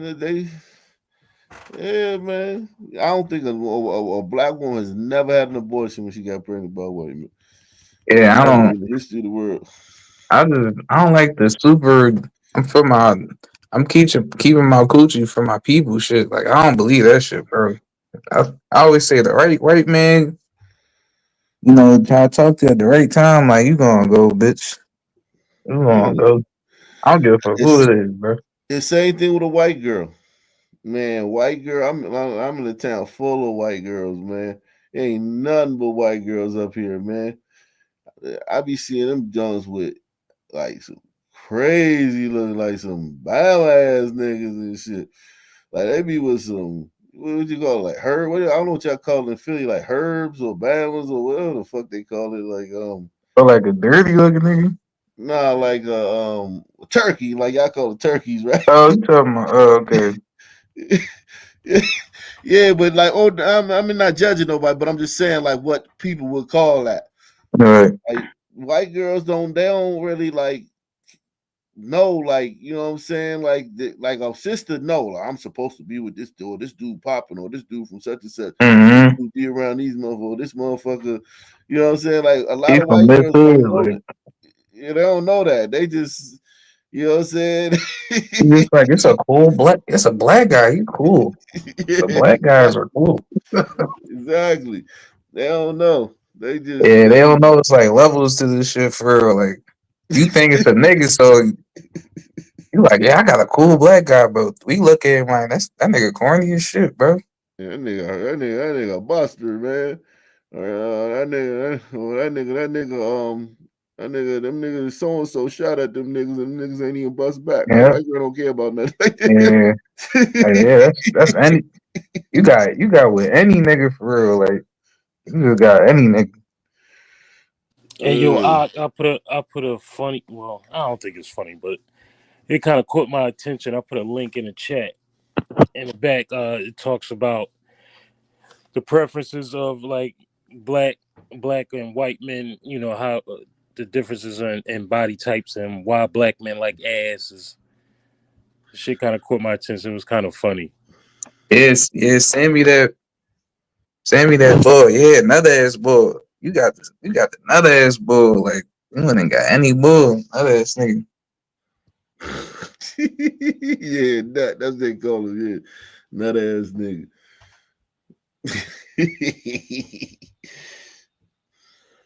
Oh man. I like big butts and I cannot lie. You other brothers can't deny. The elephant in the room is this. Why do black men like big butts? And is that even true? Or is it just another wrong Awesome. question Well, that's okay. launched 1,000 rap lyrics and even a few scientific studies? Hey, I'm Ken LaCourte. Here, I try to give you a fair and Yeah, balanced we look about to get to the bottom of this. You got a glider on the case. You about to break this shit all the way down, bro. I don't know, man. The gliders be too analytical sometimes. political issues, awkward questions around race and gender, our uncomfortable history, and of course, the female backside. So I dug in to try to figure it out. And what I found surprised me. It goes way deeper than pop culture or Instagram likes. We'll look into the evolutionary roots of why men find certain shapes attractive, the contrasting beauty standards between African and Europeans, and how they've changed over time but persisted in African American culture. And let me get my own biases out of the way first. For all my life, I've been a small butt guy. So I was fascinated at how millions of men came to the opposite conclusion. But first, let's make sure that question is fair. Do black men, in fact, love big butts more than others? And can I generalize about an entire race's preferences? Actually, yes, I can, especially when there's solid science backing it up. And on this, the science is clear. Black men love big butts, and it's not even debatable. Now, I know some of you are going to think guys of all races like big butts, and that's true, but there's a spectrum of preferences within every group. And the data consistently shows that race plays a I significant don't think role in Asian men like lifestyle big desires. butts, bro. Let's start with some data. A study by the University of Texas found that African American men are twice as likely to prefer a large rear compared to their white counterparts. But it's not just a black and white issue. The study also found that Latino men share this preference, but to a lesser degree than the African American men. And dating site statistics back this up as well. When researchers analyzed the body type preferences selected by users on popular dating platforms, they found clear differences between racial groups. Again, African American men were far more likely to search for thicker, curvier body types compared to white men. And interestingly, it's not just about the size of the prize. It turns out that there's an ideal angle of the dangle. The University of Texas study found that men overwhelmingly preferred a 45-degree curve at the lower spine. This magic number held true across all races, but researchers noticed that the desired degree of curvature was most exaggerated among African American men. But wait, there's more. It's not just about the back, it's about the waist to hip ratio, to be precise. Studies show that the preferred ratio differs significantly by race. African American men tend to prefer a more extreme contrast between a small waist and large hips, while white men generally prefer a more moderate difference. So why is this the case? How did these different beauty standards develop? Is it nature or nurture that's shaping these preferences? Specifically, why did African American beauty standards evolve to prefer curvier figures in the first place? Now, at its base level, there are biological and environmental factors at play. In historical Africa, a bigger body made a lot of evolutionary sense. The continent's harsh climate and inconsistent food supplies meant that some extra body fat could literally be the difference between life and death during lean times. It meant strength. It meant health. Larger bodies were also better equipped to handle the physical demands of manual labor and childbearing, essential for survival. In an environment where resources were scarce, curves became a visible marker of health, wealth, and fertility. Now, here's where it gets less clear. Was it really men choosing fuller women over skinnier ones? Or is it that given the environment, those that thrived had those bodies? I mean, the things that we see are the things that we covet. And if that's what you saw, that's what you're going to love. Now, those traits aren't unique to Africa, of course. Throughout history and across many cultures, fullness has been linked to fertility and vitality. But in the context of African environments, these biological signals seem to take on an especially important role. As African societies developed, the evolutionary preferences became encoded into cultural beauty standards. Artwork from across the continent celebrated the fuller female form, from ancient rock art to traditional sculptures. When Europeans arrived with their own beauty standards, many African cultures actively resisted these impositions. Maintaining traditional aesthetics became a form of cultural preservation and identity in the face of oppression. Now, fast forward to today, and we can see how these deep-rooted preferences Man, always trying to civilize you niggas, man. in the African American communities. Cultural artwork, from jazz album covers to hip-hop music videos, has Damn. consistently celebrated curvier body types. What's There's that? also been a Is that strong Nicki? community. God damn. Oh, you gotta go back. Oh, wait. To hip-hop music videos, No, who the fuck is it? That's a good question. jazz album covers to hip-hop music videos, Wait, that's that's Megan Megan Thee Thee Stallion? What the covers fuck? to hip-hop music videos, artwork from jazz album You gotta pause that, Joe. Hold up. hip-hop music Yeah. videos, God damn it. Yo, what the from jazz album covers to hip-hop music videos, Yo, this is Bro. crazy, man. Bro, how Crazy, right? consistently celebrate artwork from jazz album covers to hip-hop music videos. yeah, damn. That ain't Meg. No, that's not. Yeah, that's not Meg.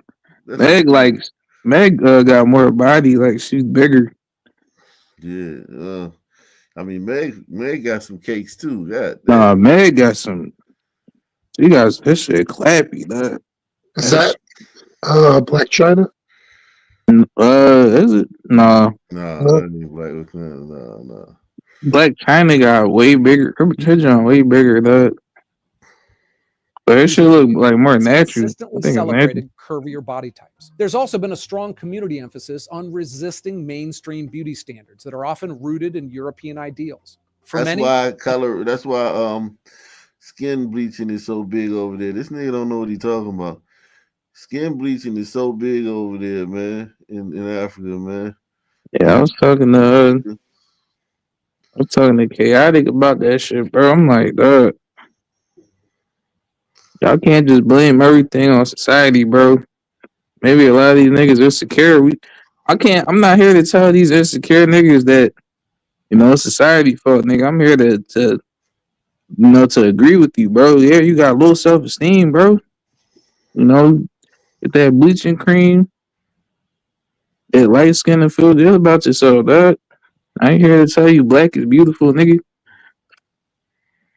Yeah, but you already got that light skin, man. You blessed, you naturally blessed with that light skin, man. How you would tell somebody that want that shit that you was already born with that shit? Look, man, I just want niggas to be happy, bro. That's it. Now listen, I'm glad. I don't love myself, but I know some people that like that want that shit. Like you got it naturally. That's like a chick with a big ass talking about some big asses aren't important. Just love your body the way it is. It's like, bitch, you got a big old badonka-donk, bitch. Oh no, I'm not saying it's not important. I'm just saying. Or like better yet, it's like a nigga with a low or a belly button dick. Nigga got a out. His dick look like an Audi, on a baby on an Audi and shit. Talking about the size don't matter, nigga. It's all about the motion in the ocean. Yeah, some nigga with a baby leg talking about something, man. That ain't no man, just there ain't no big deal, man. Just just work with what you got. Like nigga, fuck you, nigga. This little fucking thing right here, man. This little motherfucking look like a big toe and shit. You don't want some work with what I got, man. Fuck you, nigga. Yeah, that is kind of insulting, bro. Like,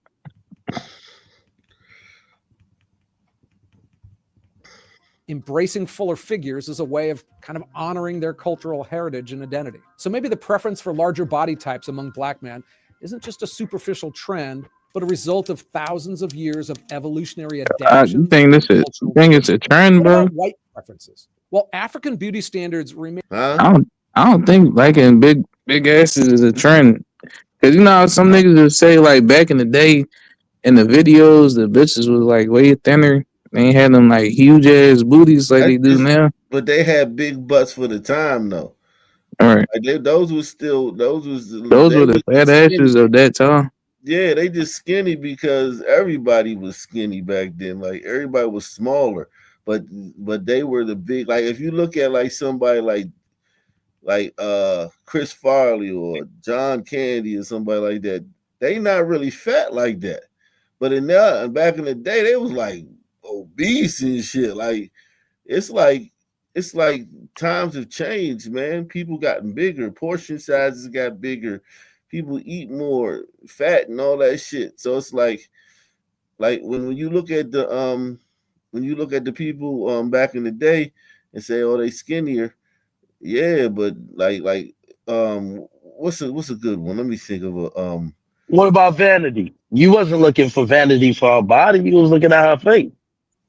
Nah, but those is like the bitches like dimes. Yeah, like those. You always gonna have that, but those ain't like those ain't what niggas was like. Niggas want fat asses. Niggas wasn't looking for vanity. Niggas was looking for vanity like they looking at the Kim Kardashian and shit or anything like that. Any bitch, any pretty bitch. It's always gonna be bitches that get by because they pretty and shit. But I think like niggas like asses, man. Niggas have always we wired to like asses. Like for the reason I think he said something early on that was true when he said that the way the bodies are shaped because of the climate and because of evolution. You know, you store fat in your back and in your butt. So yeah, that's the traits that the men gonna like because that's the way their women look. You know what I'm saying? That's the way their women look. And men are evolved to like the women their counterpart. You know what I'm saying? So I think he was right there, but it being a trend to like fat asses, nah, man. I mean, I remember back in the day, man, I remember first grade, Freaky Friday, man. Every Friday, you go at lunchtime, we go around, chase the girls around and feel on their butts and shit, man. This is first grade. Yeah, man, this is in the first grade. I remember That was some horny little niggas, that. For real. everybody had Freaky Friday, man. I know every school in DC did. Catch a girl, freaky girl. If they had Freaky Friday, I ain't get invited, bro. Freaky Friday, man. I don't know if anybody here know about that, but Freaky Friday back in the 80s, man. Hell yeah. I'm the first grade. I ain't get invited to that. Maybe I wasn't cool enough yet. It was everything. It was everybody. It was just at lunchtime on Friday. Go around feeling the girl butt. I remember how good it used to feel on the girl butt, man. It should feel like heaven, man. Feeling on a girl butt when you was young like that, man. That shit can't be no trend, man. That shit gotta be in you, man. That shit like in you. Yeah, I know what you're talking about during recess too. During recess, that's Yeah, borderline rape. That's borderline rape. Yeah, loving big asses gotta be in you, bro. You can't cultivate that, bro. It's DNA. So maybe the preference for larger body types among black men isn't just a superficial trend, but a result of thousands of years of evolutionary adaptations and cultural traditions. But what about white preferences? While African beauty standards remain relatively stable, European ideals took a wild ride. Back in the day, Europeans liked those big booties too. Renaissance paintings are full of voluptuous women, ample curves. Rubens, the 17th century Flemish painter, was so famous for his full-figured nudes that we still use the term Rubenesque to describe them today. But then something happened. Europe industrialized. And with it came a seismic shift in beauty standards. The Industrial Revolution wasn't just about factories and steam engines. It also changed food production, making calories cheaper and more abundant than ever before. Suddenly, being plump wasn't a sign of wealth anymore. Anyone could do it. So the upper classes needed a new way to distinguish themselves. Enter the corset. Nothing says, I don't need to work for a living, like a waist that you can't breathe in. Thinness became a new status symbol. The Victorian era doubled down on the trend. The associated I'm glad they got rid of this shit. That shit contributed to a lot of miscarriages too. Because women will be wearing them shits and even when they was pregnant and they have miscarriages. Yo, imagine you meet a little chick out at the juke joint back in the I don't even know what time, the 1700s. You raise her up, get it back to the curb, then you gotta take all this bullshit off. You gotta fucking unfasten this shit. That shit probably. Yeah, but they blowing us off, bitch. Yeah, ain't no way you keeping a hard on through that, John, bro. Fuck the whole vibe up. Moral purity and self-control. Bigger women, they were seen as lazy and lacking willpower. Talk about a 180-degree turn. Fast forward to the 20th century, and things get even more intense. The rise of mass media, magazines, movies, TV, started beaming these new ideals into every home.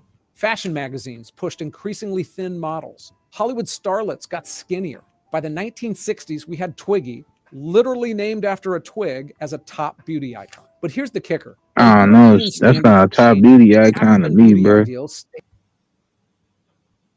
I mean, I ain't saying she ugly. I'm just saying, bro.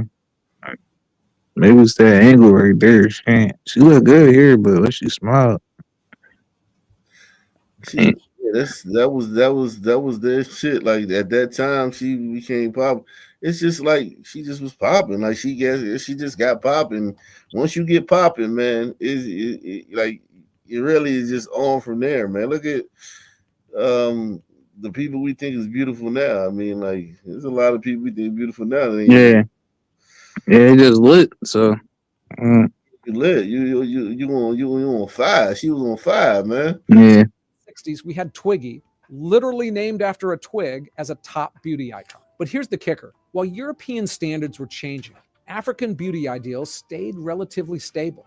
I mean, many African societies industrialized more slowly, some still haven't. So the pressures that shifted European ideals weren't as intense. But come back to America for a second. I mean, Black Americans live in an industrialized society too. Why haven't their preferences changed? And it's a good question. And it's Great because question. African American culture developed its own unique identity. During slavery, Black Americans created a distinct counterculture. Rejecting white standards became a form of resistance, and strong oral traditions and tight-knit communities kept cultural preferences strong, even as the broader society changed around them. And at the same time, white America basically rejected them. Forced segregation created parallel societies with different values. It limited the influence of mainstream media and strengthened the internal community bonds. For Blacks, the concept of America's melting pot happened a lot more slowly. Even as Black Americans gained more access to mainstream culture, there was often a strong pushback against whitewashing beauty standards. The Black is Beautiful movement of the 1960s is a great example. Today, we're seeing some interesting convergences. Mainstream beauty standards are becoming more inclusive of curvier figures. Now, is this a genuine appreciation or is it marketing exploitation? Social Is that all intermixed? engineering. I don't know. So the next time you see a Renaissance painting or a modern fashion magazine, remember beauty standards aren't set in stone. There's change. Yeah. Yeah, niggas gonna like fat asses. Nigga, we love fat asses, man. Ain't nothing you can do about it. Are some men interested in like a Lizzo figure? Is that Yeah. attractive? Some Yeah, all niggas here. Yeah, some niggas like big old like I be seeing on Instagram. It's chicks with millions of followers that got like obese, morbidly obese, and be taking pictures in lingerie. We were talking about that. I was talking about that the other day, and then as soon as a week, I saw some brother in the club, and all of a sudden I saw this big old girl. I was like, damn, I just was talking about it the other day. Yeah, it's an ass for every seat, my nigga. Somebody gonna like you. Somebody gonna like Yeah. you. Depending on Somebody, if they like you. The ugliest John, you know. Some nigga out here, you know, trying to get with her, bro. Yeah, man. You ever see women? She be talking about she got a husband and shit in these stories. You like, you got a husband? Like, bitch, like, yeah, man, bitches. Yo, niggas yo, listen, I will say this. There was a time in my life, man, where the body was everything. Like the face was okay, all right, you know, and the face was, you know, don't get me wrong. You know what I'm saying? But if you had a body, a banging ass body, we could work with the face, man. We could, you know what I'm saying? We could let some things go with the face, man. But I used to be on bodies like hourglass shapes and shit like that. Yeah, man. You'll be pretty if you shape like an hourglass, bitch. You put on some lip gloss and get your hair done, bitch. You look good. Yeah. You know There's what I'm gonna saying? be mad niggas on you. Mad niggas. Good, bitch. Did he hurt somebody with the scissors? Yes. He stabbed a nurse? He went away. Frantic 911 calls describe the terrifying moments a Palm Beach nurse was brutally attacked on the job. The person believed to be the attacker, a Baker Act patient. We want to warn you, the story you're about to see may be difficult to watch. Sheriff's Office 911. We had a Baker Act beat a staff member unconscious. Now running around the building. Oh my God. Urgent 911 calls. It's absolute chaos. Detailing frantic moments. Okay, where is the injured nurse? The nurse is in the floor. The nurse is on the floor. Is she breathing? Yes. I'm on the third floor. There's some guy in here that's nuts. I still feel like it's unreal. I can't believe this is actually happening. And as Cindy Joseph and Chris Lyle sit in their attorney's office trying to hold it together, it's hard to believe those 911 calls are talking about their mother. It's just pretty much unimaginable to me that this actually happened while she was at work, somewhere she's worked for over 20 years taking care of patients. I'm still in shock and disbelief. Last week, investigators say a Palms West nurse identified by her family as 67-year-old Layla Malal. I already know who did this shit, right? You already know who did this shit. She's senior. She a senior, man. Yeah, I'm gonna take Black for Was, 500. quote, inexplicably attacked by a 33-year-old Baker-acted patient. They say it's Stephen Scantleberry. The affidavit said essentially Scantleberry? every Oh no, that's bone not in a the nigga. victim's face was broken and that she was likely to lose the use of Every both eyes. bone in her face was broken. Damn. Jesus Christ. And man. she gonna lose both of her eyes. Fuck, he beat that bitch. He stomped her the fuck out. Whatever he did, Nah, that was fist, man. That was probably fist punching her. he beat her like a nigga on the street. Like she owed him. Like she owed him some bread. Is likely to lose the use of both eyes. A 911 call also reveals the suspect may have used scissors to attack her. Oh, okay. Damn. Yes, did he hit somebody with the scissors? All right. Did he hurt somebody with the scissors? Yes. He stabbed a nurse? Okay, does he still have the scissors, yes or no? Yes. What was going through her head? The pain she The felt, the scissors. confusion, The scissors was going through her head. trauma she's going to have for this for the rest of her life. These are photos the family shared of Malal after the attack, showing her eyes swollen shut and bruises throughout her face and collarbone. She had bleeding in the brain, subdural bleeding, and subarachnoid bleeding. She was unconscious, intubated, not responding. The first night was pretty crazy.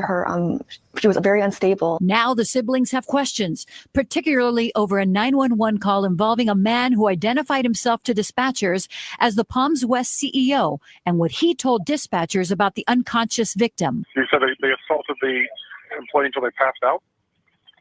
Yeah, unconscious. I'm not worried about that part. I need the Baker I dealt with. And this could be Wow. Holy shit. I'm not worried about that part. I need the Baker. What the fuck is the Baker Act? Yeah, they Something keep about saying that shit. institutionalizing people. Crazy people. Damn, that motherfucker said, I don't worried about that bitch. That bitch over here fucked up. I ain't worried about that shit. Damn. Baker Act, officially known as the Florida Mental Health Act. The Florida Mental Health Act of 1971 is a law in the United States of Florida that allows certain professionals such as doctors, mental health practitioners, judges, and law enforcement officers to detain and involuntarily commit individuals to a mental health facility for up to 72 hours. Oh, so he was involuntarily admitted. Shout out to Eric S., man. Ock Nation Hall of Famer coming through once again, man. He say, when I went to Thailand the last couple of years, sons over there looking for them fit flatback glider men from several countries are deep there. Wow, I didn't know sons. Wow, so you know what I mean? Listen. I don't believe it.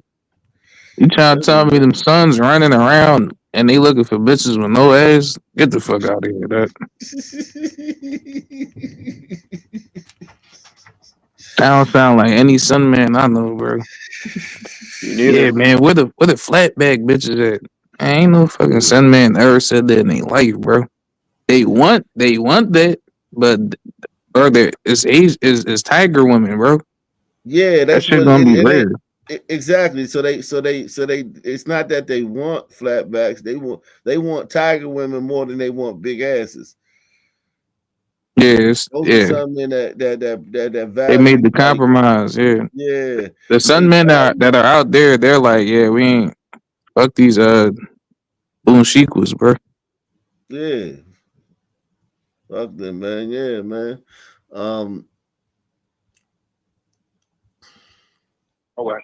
And this could be nearly a success.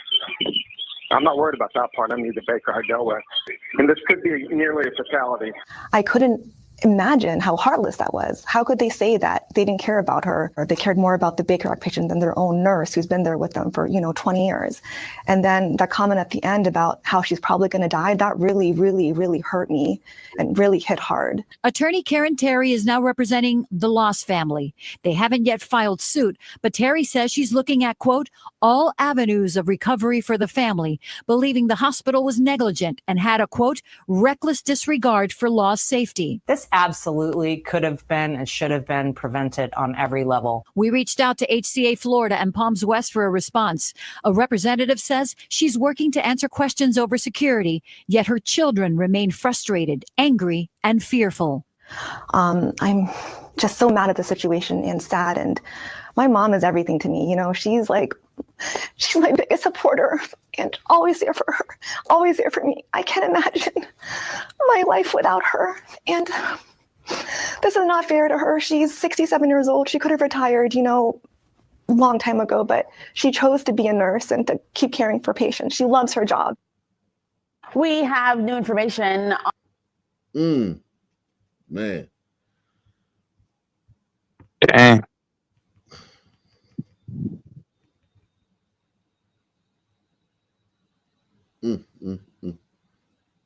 Shit get real, man. Oh, wow. Coming for the little baby. The actions of a local rapper for the shooting deaths of two 13-year-olds. In a news conference this afternoon, the department announced it's made 7 arrests in the shooting and is still offering $50,000 in reward money for information that leads to more. The overall theme of this case. Damn, little baby. How the fuck? These niggas, it was too good, man. It been a while since a rapper crashed out, man. Thug came home. Who else beat their case? ASAP Rocky beat their case. Hip hop community got spoiled, man. Hey.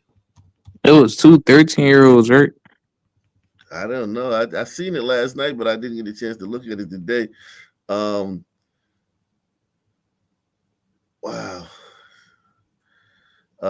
It said okay. Let's see. They saying might not be These grown men playing gangster that left 2 of our children in graves and a community in fear. And cowardly acts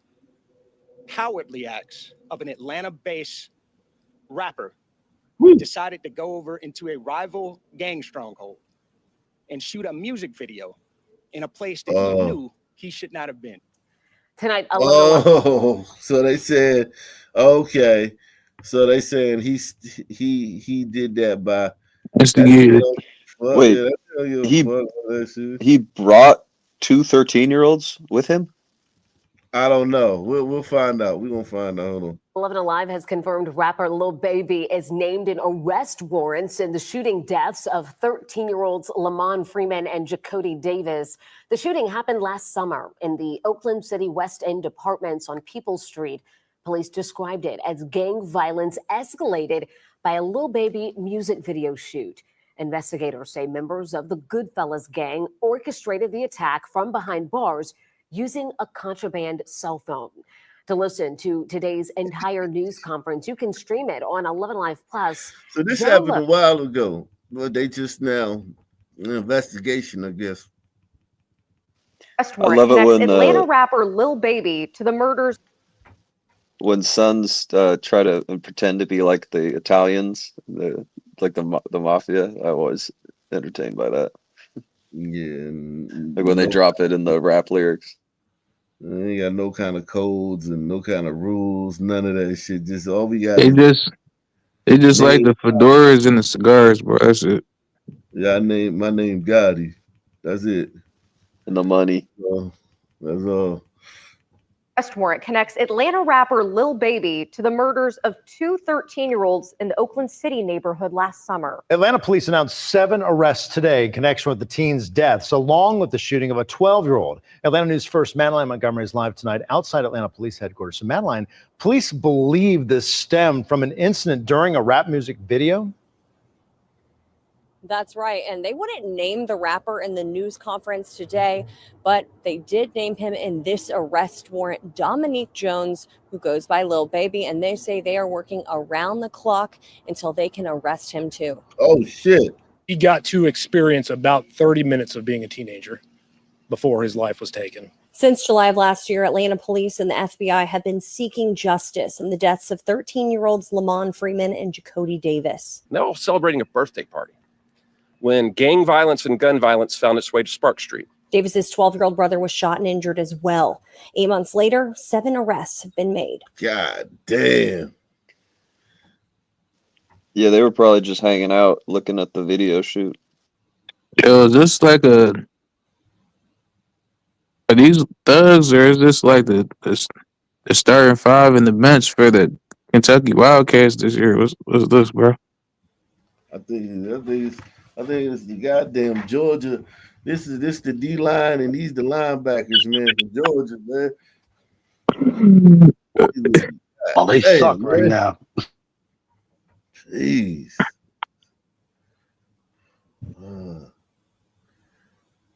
Fucking crazy, man. Wait, why are all these niggas named in this incident? Like, goddamn, They the shooters. it was this many niggas. They said the call came from behind bars. Oh, they all involved. Okay, all right. So these the niggas that was on the street, the Goodfellas or whatever.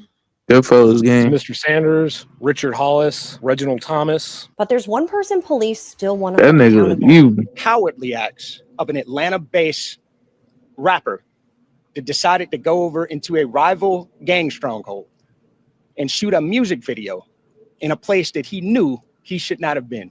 Although they didn't name him at today's news conference, arrest warrants disclosed Dominique Jones, aka Lil Baby, is the rapper Atlanta police still have their eye on. And I tell you that this team will work relentlessly to hold you and the persons that you are affiliated with responsible. How they gonna do that though? Yeah, it seems like a stretch. Yeah, I mean, cause yeah, I get it. He shouldn't have did that, but that's not against the law. It's not illegal to shoot a video in your ops territory. System is not designed for that. No, right? White man never do. He never play. Wow, Lil Baby, man, and I guarantee you, he ain't lost a night of sleep over that shit. He might have lost a night of sleep over like the beef that's entangled in that, but over them two little kids, man, if they ain't related to him, he don't give a fuck about that shit.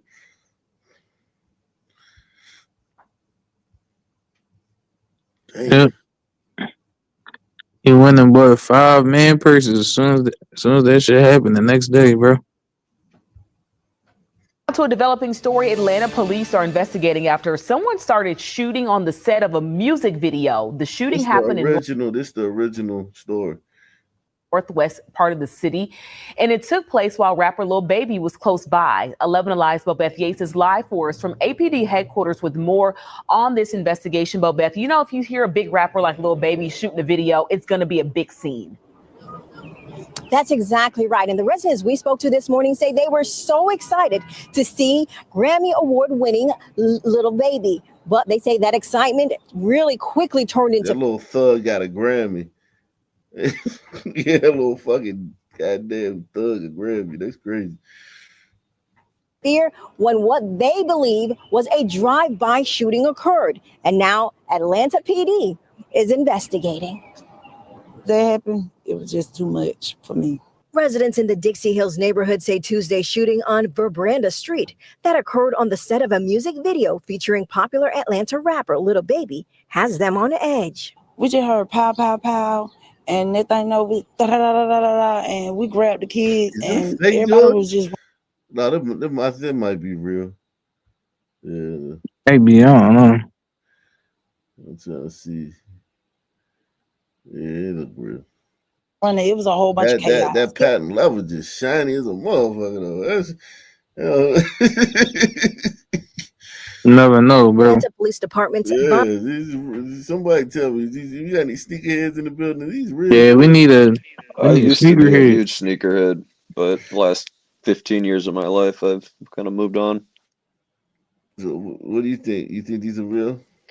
I do, but colorways, you know, there's so many these days. They released it. So many different kinds. The Atlanta Police Department's violent crime unit is now investigating the incident that left 3 people shot. Officials say one person was hit in the arm, another in the neck, and a third in the back. And while all are expected to survive, Police say the shooting may be part of a bigger problem with gang activity. Several of the individuals in the city that are involved in some of these hybrid rap performance groups are involved in certain conflicts throughout the city. So us as a city of Atlanta, we do want to be proactive in making sure that our gang unit is on scene and at the on front of any potential matters that could escalate as a result of a shooting of this nature. Woke Folks says children and other bystanders were also on scene of the music video when the about 30 shots rang out. And as police try to piece together who's responsible and what led up to the shooting, neighbors we spoke to say the violence is getting out of hand. It's ridiculous that you can't come outside and have a good time or show some love in the neighborhood because you always want to argue, fight, and shoot and kill, and that's a problem. They need to take these damn guns off the street. That's the biggest problem. Man, then they would just stab each other like they do in England.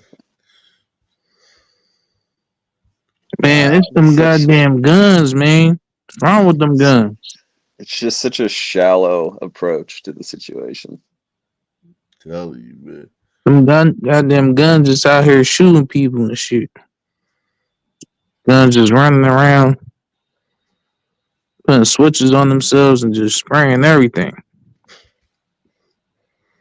What's wrong with these guns, man? Wow. Oh, man. Goddamn gun, you.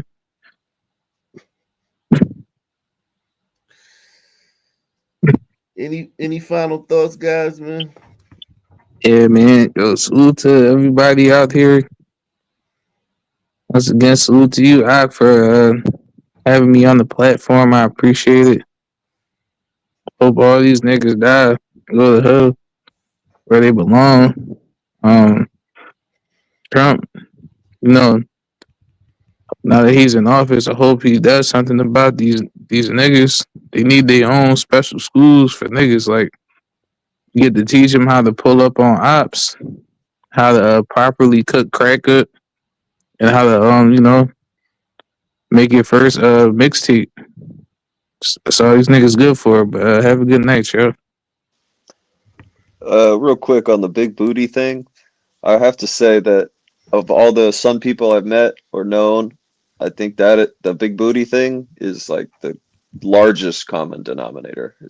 It is truly a phenomenon. The largest between the Sun Man and other groups of like men. they all had that in common, but you know they didn't have other things in common. Salute, man. Same black time, same black channel. Out of here. Peace out.